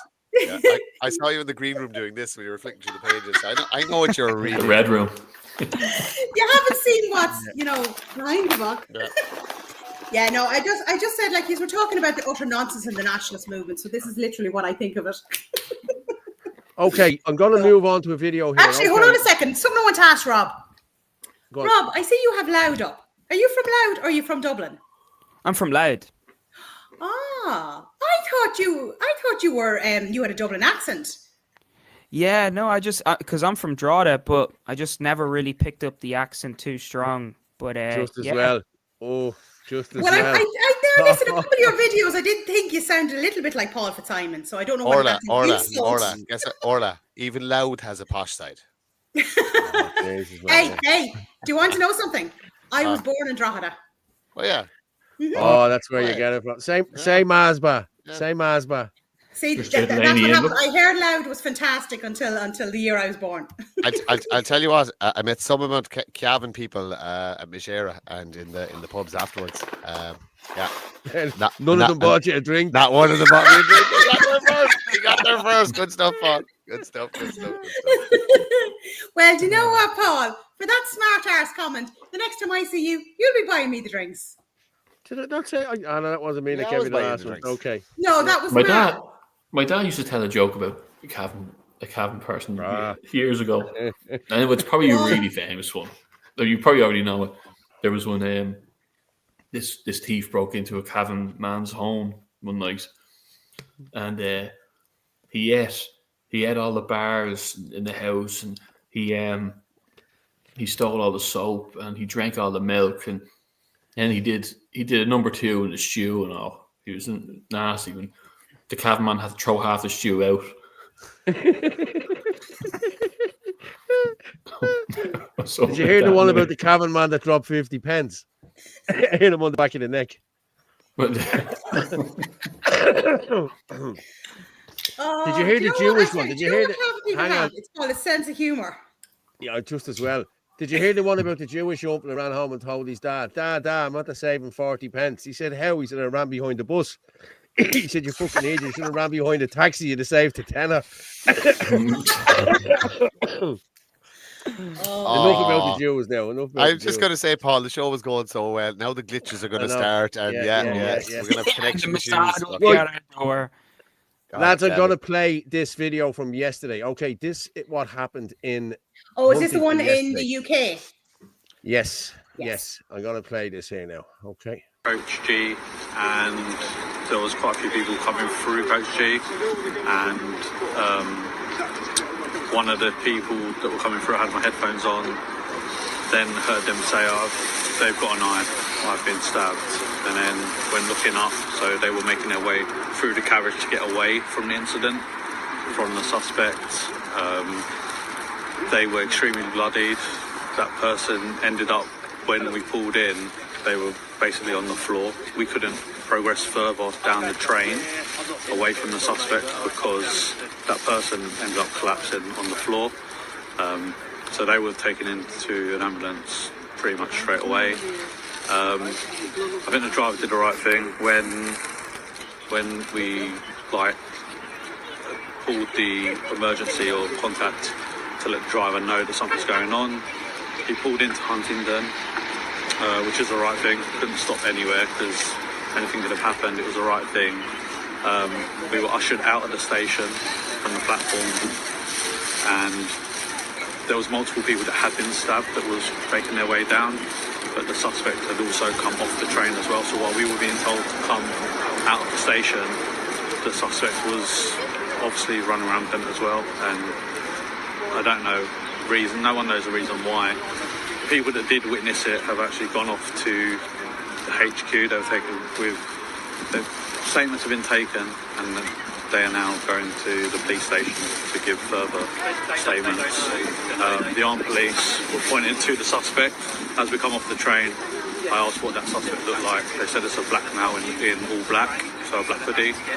And then at the back of the station, walking calmly, as the police were coming through, like armed police, I said, I think that's the guy. And essentially, as they got closer to him, started shouting, like, get down, get down. He then was waving a knife, quite a large knife. And then they detained him. I think it was a taser that got him down in the end. But I only saw one person at that point. I did not see anyone get stabbed, but there was a lot of people being moved away from being treated for injuries and coming away with the trolleys. I'd say probably maybe 12 people in total. Initially, it looked like there was only about 4, maybe 6 that had been stabbed.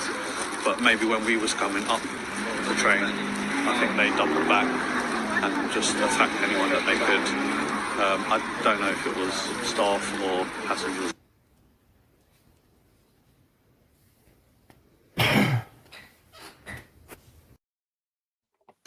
Okay, that was that one. Okay, and then the government came out. Anthony, you're sitting down there, and I'll let you back in. Then the government came out and said that they were 2 British men and that it wasn't a terrorist attack and it wasn't this and it wasn't that. So I'm going to just play this one here for you. This guy sums it up now in a nutshell. Last night at Huntingdon Station in the UK on an LNER train, there was a T-word attack by an M person shouting the A word. Now, come on, people. You need to be able to say what really happened. There was a terrorist attack by a Muslim man shouting Allah at passengers while stabbing 8 or 9 of them, covering the carriers with blood. And of course, your Home Secretary, this lady Mahmoud, doesn't want you to comment and speculate on the matter. Well, excuse me. It kind of looks like the real racists in the UK are Muslim people who hate white Christians, who want to stab them in these kinds of horrific attacks. You don't see white people doing this. Remember last year or so in Southport where another Ruda Cabana, black guy, stabbed a bunch of children? You know, remember the Manchester Arena bombings and so on? Who are the ones doing this? Like over and over and over again. Over and over again. Right? This is insane. You are at war because you have allowed in too many people who hate you, and for some reason, you're not allowed to discuss or debate that because you're racist if you talk about it. No, you're not. You are the victims of extreme, horrific attacks, and it's time that you call out the perpetrators. Call out, for example, the majority of men raping British girls. Who were they? Turns out they were not just Pakistani Muslim men, but Pakistani Muslim men from a specific region of Pakistan. Can you believe that? There's like a province in Pakistan where almost all of these rapists came from. This is disgusting. And if you can't even debate it, you're going down. All right? So speak up. He's right. Okay, hold on there. How many have we got here? We're all over the shop there now. Well, so there you go. How do you defend against this, given the restrictions on what we're allowed to do constitutionally in relation to defense? My advice, look, there's loads of websites out there where you can buy not stab-proof, but cut-proof clothing that will stop you getting slashed. They're like sleeves and stuff like that. There's very few actual stab-proof things you can get that aren't very bulky, that you can't wear all the time. There is some fairly expensive lines of clothing that are actually somewhat stab proof, but they're ridiculously expensive. But think about that. Think about just even the cut guards, neck guards. Again, you can get they're not going to stop a stab, but they'll stop a slash. This is the reality of the world we live in now. You need to order stuff for yourself. Look, just protect yourself. Okay. Wear these garments if you're going somewhere where it is high risk. If you're on public transport, if you're going to something that potentially could be a target, because this isn't going away. This is going to ramp up and ramp up and ramp up. It's the same in Sweden. It's the same in the UK. You need to, ladies, carry your tin of deep heat with you all the time.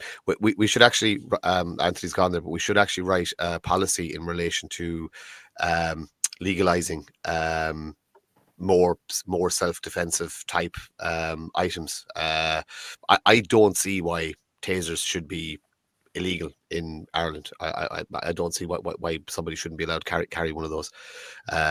Like the pepper spray should be allowed again, but you'd rather put a person down than actually just trying to spray them and hope you actually hit them in the face and you can get away.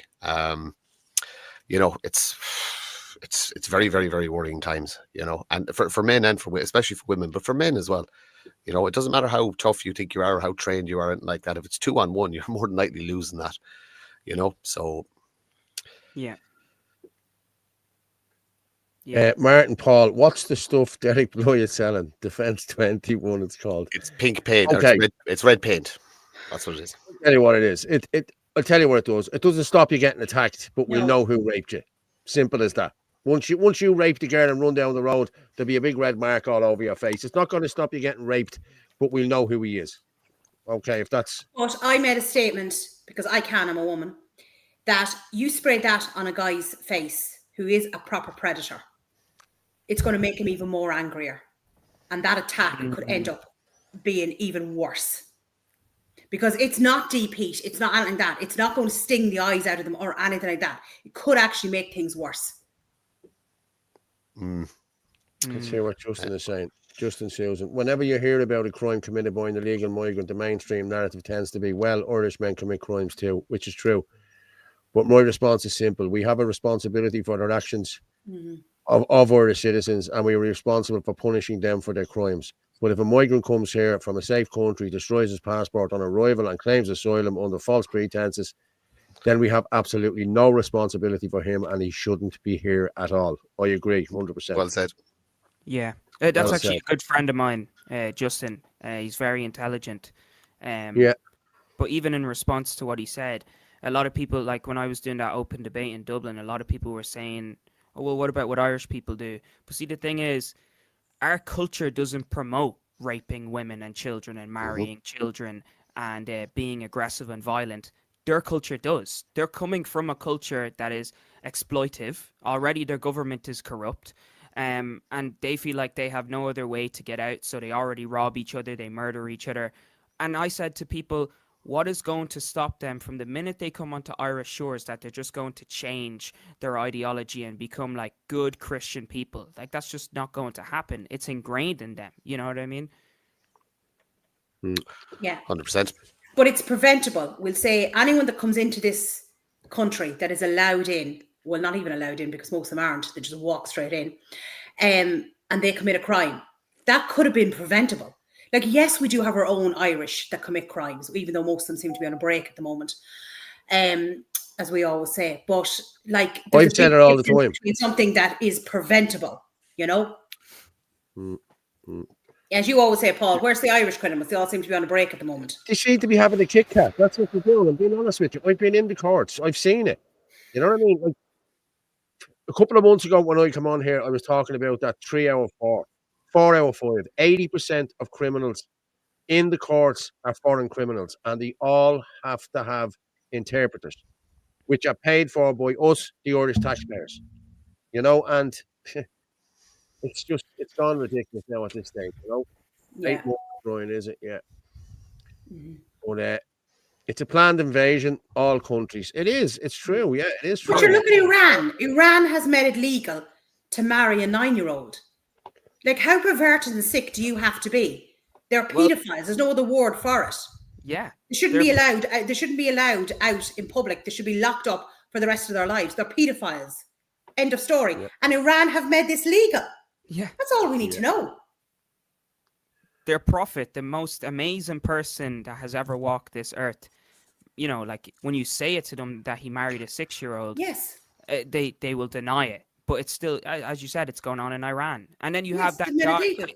I've seen Dr. Umar Al-Qadri. Oh, him.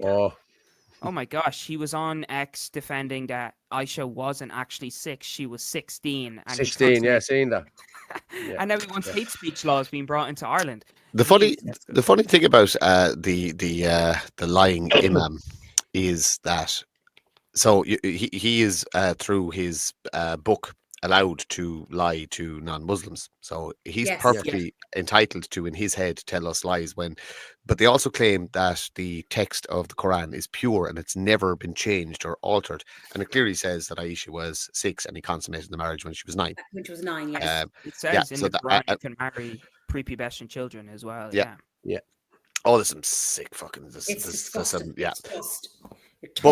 but this guy, according to his belief, is allowed to lie to us because we're non-believers. Look, the simple fact of the matter is Islam must be removed from Europe. It is as simple as that.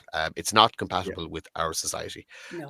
And people say, oh, they're not all like that. Well, the problem is, and I said it before, is that when the radicals get here, the a la carte Muslims will turn their backs and turn a blind eye to the atrocities because it's our people. You know, it's exactly what happened in the UK, in Southport and the other places.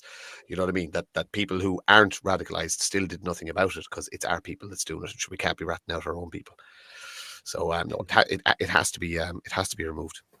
We're a Christian country. That's it. If you don't like it, don't live here. Simple as that. Yeah, exactly. Mm-hmm. Yeah. And it's they're a bioweapon. Like they don't even realize that they're a weapon to destroy Western society. It all goes back to a certain country in the Middle East. You know, I don't want to say too much, but you know, with their it sounds like shoes, doesn't it? Yeah. You know, and saying, oh, Iran has a nuclear program, they must be destroyed. All these wars in the Middle East, and then where do they have to go when their land is bombed to the ground? They flood into Europe, and they're delighted with that because they just want supremacy of their own race. Yeah, someone saying what Mason symbols are you at up there in the corner?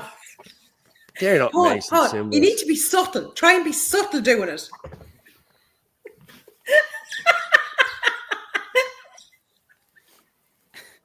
Fuck's sake. Was that subtle enough for you? I don't know what that was. I thought we had Derek Davis on there. We played the game. Remember that? Roll it there, Colette. Yeah. He's a book. Okay, I tell you, I'm gonna go with that. I have a couple of vaccine things here, Martin. If you want to jump off. Yeah, like I'll see you, lads. Good luck. I actually had a great conversation with Cal last night, kind of before it kicked off, in relation to vaccines and stuff like that. He's lovely. Cat and Cal are two of the nicest people. Oh my god, unbelievable. They are. Right, I'm going to go with this. This is the largest peer-reviewed study. This is from my mate, Dr. Peter McCullough. The largest autopsy series in the world, 325 autopsies of COVID-vaccinated people who dropped dead a few hours or few days or few weeks after taking the COVID-19 vaccine. We did a rigorous review of these autopsies, and we found that about 74% of the cases of sudden death were caused or contributed to by the vaccine. That is now a peer-reviewed paper that's going to be published. So in the largest autopsy series published to date, I know because I'm the senior author, of all the deaths we examined, and we re-reviewed them. We had an adjudication committee. We had ways of arbitration deciding on did the vaccine cause death. The answer is, of these cases that came in for autopsy after vaccination, 73.9% of individuals, it was determined that the vaccine was the cause of death. First author is Holscher and colleagues. He's sitting right behind me. And the reason I'm telling you that is that there is more evidence coming every single day. And it's not a little bit of evidence. It's not a case report here that they're going to dismiss, or a case report there, or a paper that the Lancet is going to take down and say, don't look at this autopsy series, and we'll just bury it and make sure it never sees the light of day. There's going to be a tsunami of evidence of the harm of these COVID-19 vaccines, whether it's harming children, pregnant women, adults. And my message to the politicians is get ahead of this. Wow. We already knew this. He said there's going to be a tsunami of, there's already a tsunami out there of what's going around. You know what I mean? We've seen all the papers. We've seen these lads are doing great work with these peer-reviewed studies. You know what I mean? They cannot be reviewed. You know what I mean? It's there for everyone to see now. Yeah. And I can go around and ask the five of us that's on this. How many people do you know that have died from the vaccines? I know a couple of people. How many people do you know have cancer now because of the vaccines? Yeah. I know 4 or 5. I know five at this moment in time. So it's the evidence is out there. People just need to open their eyes. Yeah, I've lost count as well. I am on my Instagram, Paul. Nearly every day, I put up all those studies that are all reviewed. If anyone ever wants to take a look or to point their family or friends in the right direction, the stuff I put up on my story of my Facebook and Instagram, usually all these, they're usually all the studies that are coming out about this stuff, turbo cancers and the likes, scary stuff, infertility, all that. So yeah. And do you have any? Sorry, go ahead. Go ahead. No, go ahead, Rob. Yeah, I was just wondering, do you have any, like solutions for people that did take it? Unfortunately, I took it. I was told by my college I had to take it. I didn't know, what we know now. Yeah. And I haven't been right ever since I took it. Do you know anything that we have a protocol? Yeah. Anthony shared it with you there. I'm gonna put it into the comments again because it is important, Rob. Every time we talk about it, look, all my family and a lot of my friends took it, and who can blame them because of the propaganda that was pushed out there?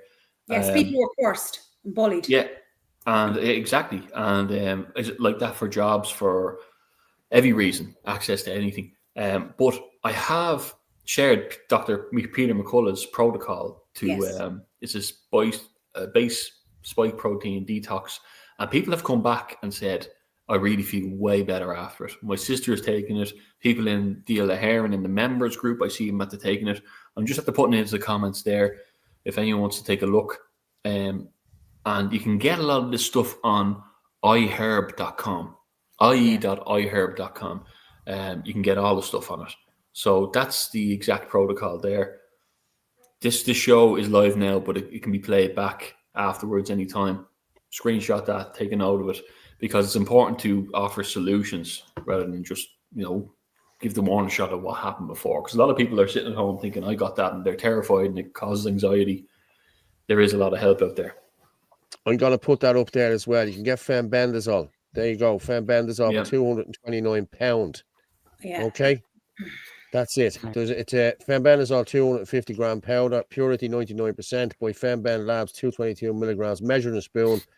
Now my friend takes it. He takes about 10 of these little spoons into a yogurt, mixes it around, mills it. You don't even taste it, but he takes them every day. Now when I say there's a spoons, they're only little tiny spoons. You know what I mean? It's only like a little tiny spoon, but that's the stuff there. For I think it works out at €300 to buy it, and it lasts you about 3 or 4 months.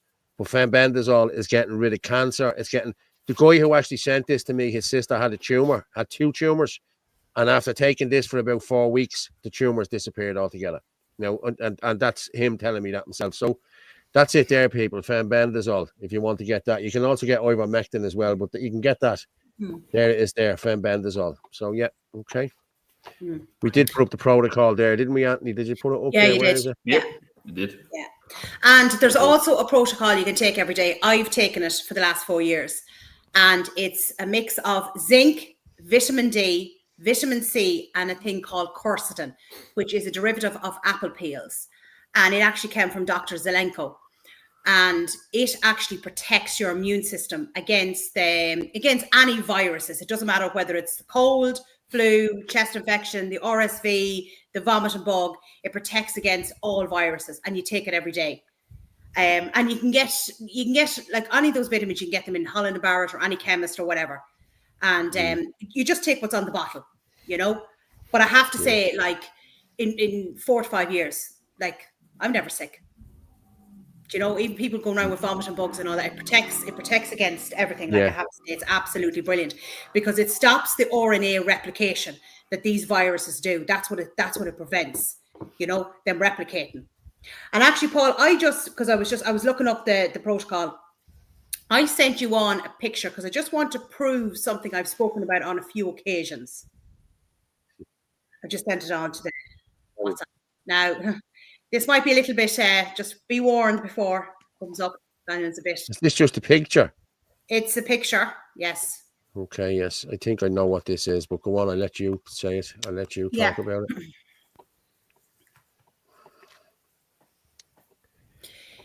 Zoom in a little bit.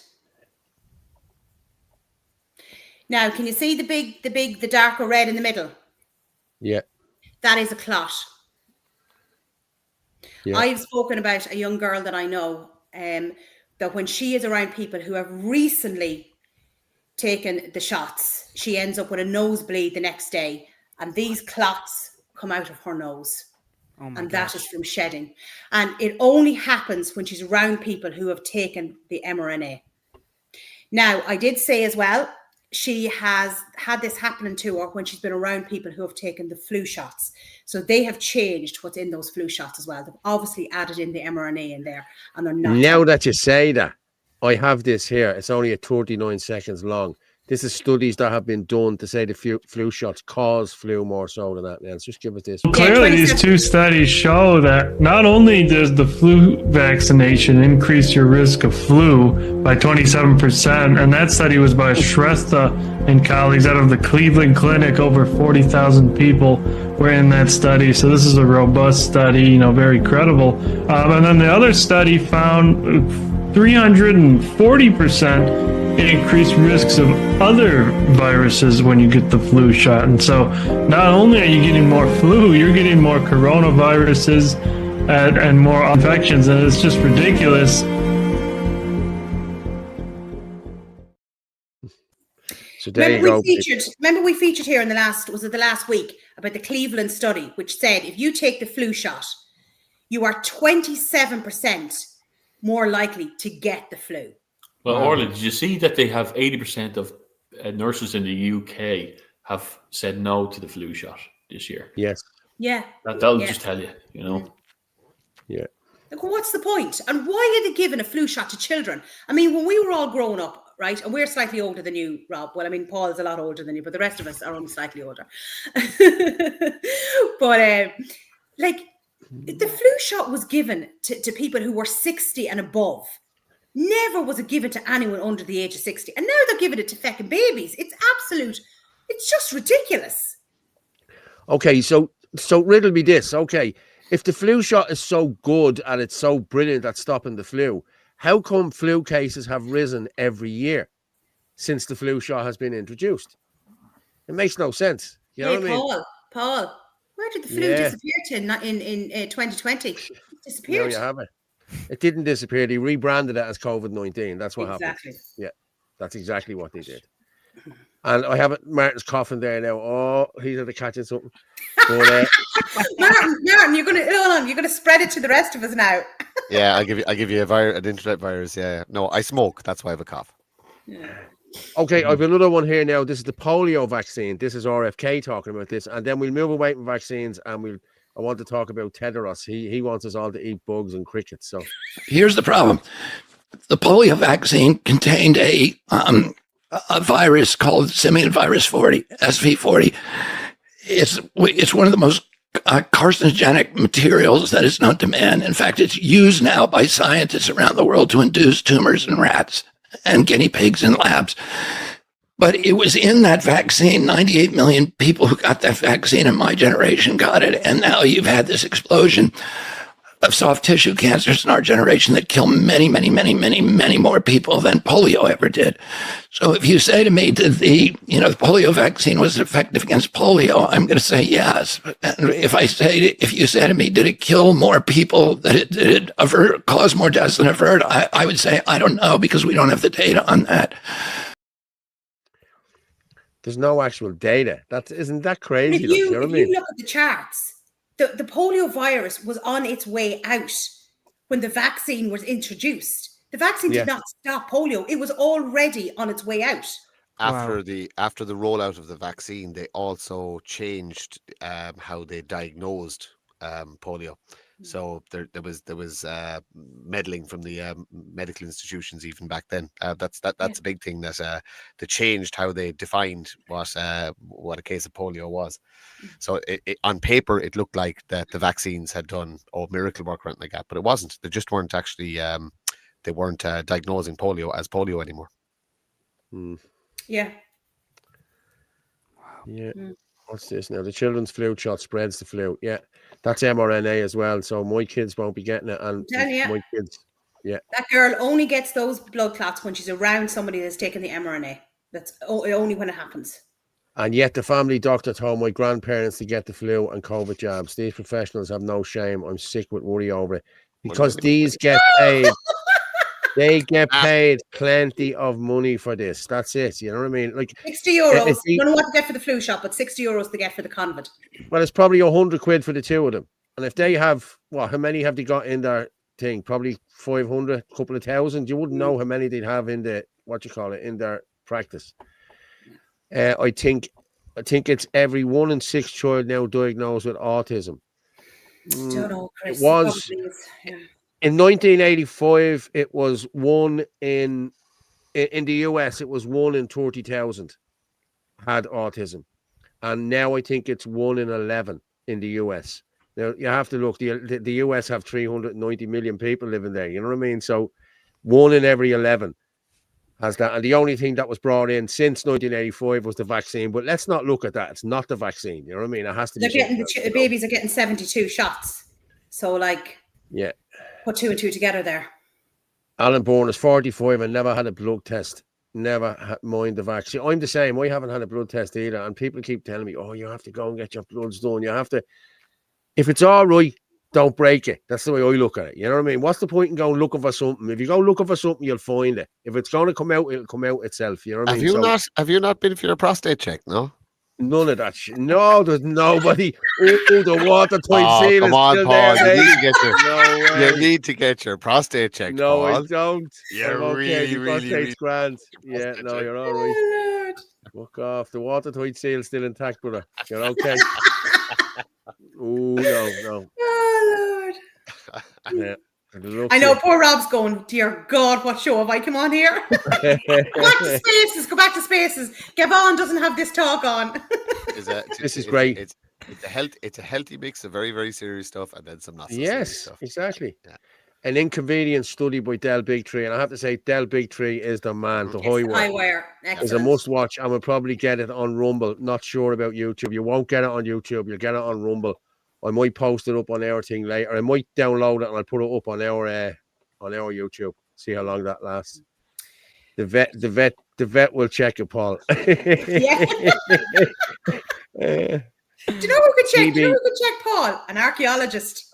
Yeah, you're all right. One of them big bones. Yeah, you're all right. Are you gonna be looking for fucking Egyptian hieroglyphs on his fucking backside? The TB care facility gave a warning they can't cope with the significant rise of TB, especially to under 1-year-olds. Now, TB was eradicated in this country years ago. You know what I mean? And I remember listening to Dr. or Professor, what's her name? Dolores Cal. And she was talking about TB. TB kills 800,000 people a year in the world. Did you know that? Like, that's a pandemic in itself and nobody talks about it. You know what I mean? Sure, kill millions. It was a consumption. Go back to nature, clever water in spring, sticky bastards, boost immune system after winter. Then nettle tea is an antihistamine for the summer. Berry in autumn and build up your vitamin C for the winter. Add in cloves for anti-parasitic and cinnamon, honey and lemon and whiskey. You need the whiskey, don't you? You do. For an old We're very rarely sick here in the last few years, although pepper spray wrecks your lungs. Yes, it does. Fair That play was to you, actually. Leroy. So we all remember when we grew up. Like you're Yeah. out in the field and you could be eating shite. Nobody cared. Like nobody cared. And yet kids were so much healthier, like, you know, than what they are nowadays. The nettle thing There you is go, really Martin. interesting. Yeah, the Martin nettle thing Paul is needs a good looking nurse. Angela, is that an offer? that's an offer. And Angela. the nettle thing is really important. Nettles are actually so good for you. There's a Yes. doctor that Yeah. you see him stinging himself, and it's so good for your immune system. And there's something about the nettle stings that basically eliminate an awful lot of problems. You eventually get tolerant. You don't even feel the stings anymore, and you're saying all of the new growth. You can just eat it, make tea out of it, boil it, whatever. But they are so good for you, nettles. But, and like I said, especially for people with allergies. Yes. Yes. Actually stinging yourself with the nettle. If you keep doing it, you eventually won't have allergies anymore. Derek McLaughlin. Okay, was that it, Derek? That hand gesture you're referring to was a Masonic. Is tool used to keep calm when speaking? Oh, is that what it is? That's why I'm doing it then. I'm trying to keep calm. Yeah, I don't know. Why do they need to keep calm when they're speaking? Is it because they know that they're basically because they're telling lies? Yeah, yeah. The word of the devil. Yeah. Have to look into nettles. Yeah, I tell you, I take it as well. And, I take dandelion root. Dandelions, yeah, are brilliant as well. I have a dandelion root tea every morning before I head out. Yeah, or before I head anywhere. Like it's only little capsules. I take them out. I like powder. 2 of them into it. You make it. Now it tastes like shit. It tastes like muck. You know what I mean? But hey, listen, if it's good for you, I'll take it. You know. For dandelion flower. Yeah, that's it. Okay, I think we're nearly. Do you want to play that Ted Rose? Yes, this fucking needs it. Oh. Yeah. Our food systems are harming the health of people and planet. Food systems contribute to over 30% of greenhouse gas emissions and account for almost 1/3 of the global burden of disease.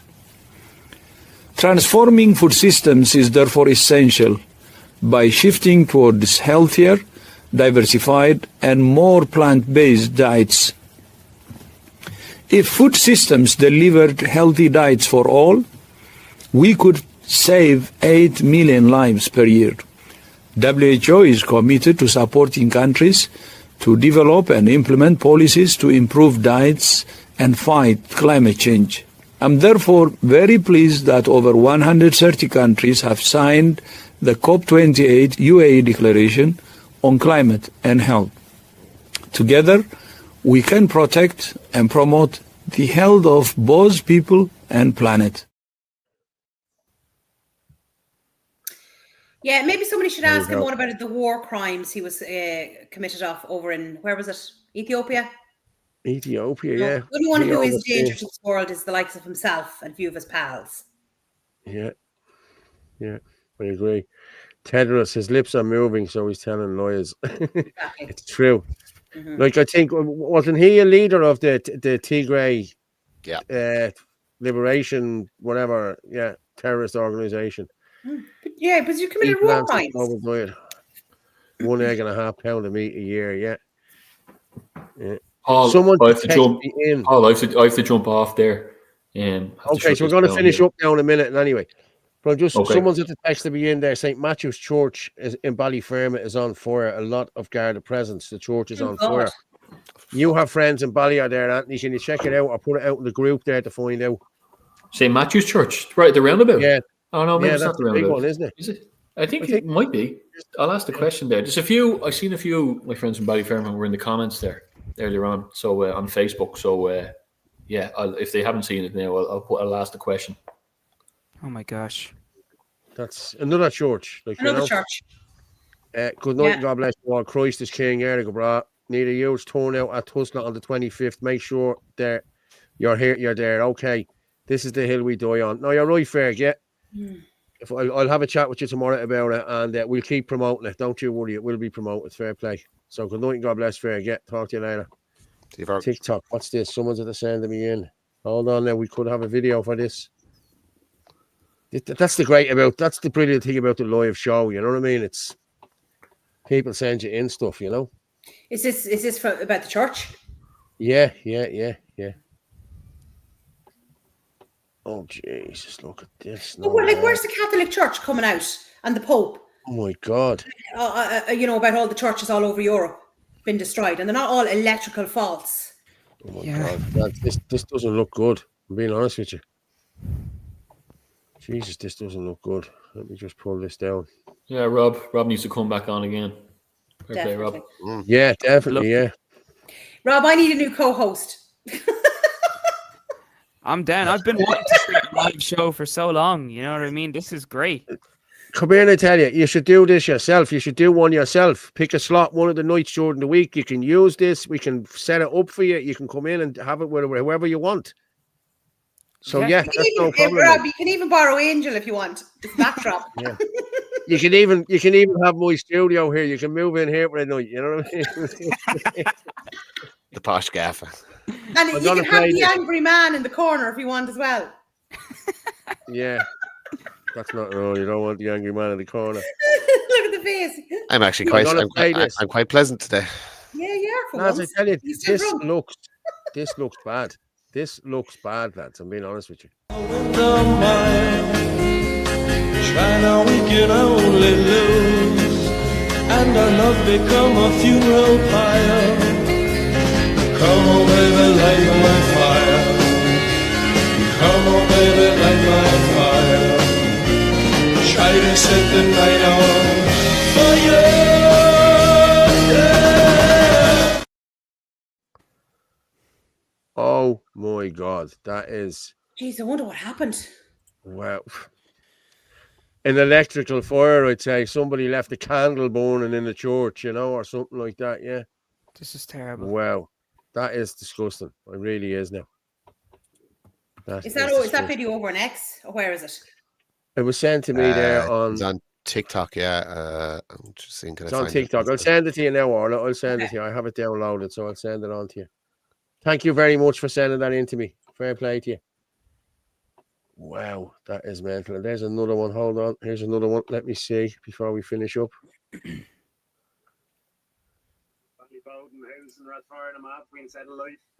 That's Ballybowden House in Rathfarnham. That's an old one. Sorry, that's an old one. Okay.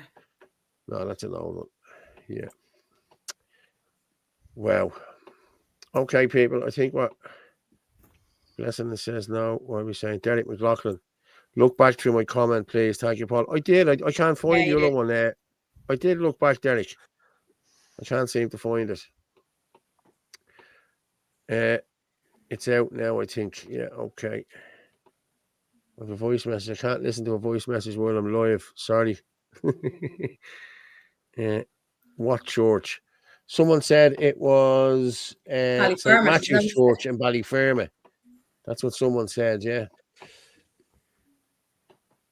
Well, guys, that's coming. Sorry, but I didn't mean to. Okay, cool. No problem. Yeah, thanks. I got 2 videos there, and the second video wasn't the one we wanted. Guys, I'm going to drop you down, okay, and I'll finish up, and then we can talk. Just wait in the green room for me, and I will talk to you. Martin, I'll drop you down. Thank you very much. It's been emotional. Rob, thank you very much for coming on, mate. And just wait down on the thing. You'll be on again. You'll have your own show next week or the week after. Don't you worry. Talk to you in a few. Cheers. Orla, thank you very much. As always, it's been emotional, and I will talk to you in the green room in a few moments. In a soon, as my Pakistani friends would say, I will talk to you in a soon moment. I'll see you then. Well, everyone, thanks very much for tuning in tonight. And what I'm going to do is I'm just going to throw this back up again. If anyone wants to buy us a coffee, you can. I'm going to put this up here now. Dun, dun, dun, dun, dun, dun, dun. There's the Revolut. You can buy us a coffee there on the Revolut if you want. And also you can get us a coffee on there. There's the buy us a coffee there now. www.buyatstripe.com 28 blah, blah, blah, blah, blah.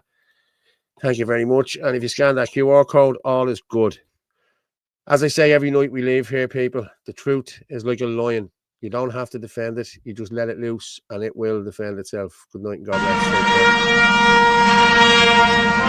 you.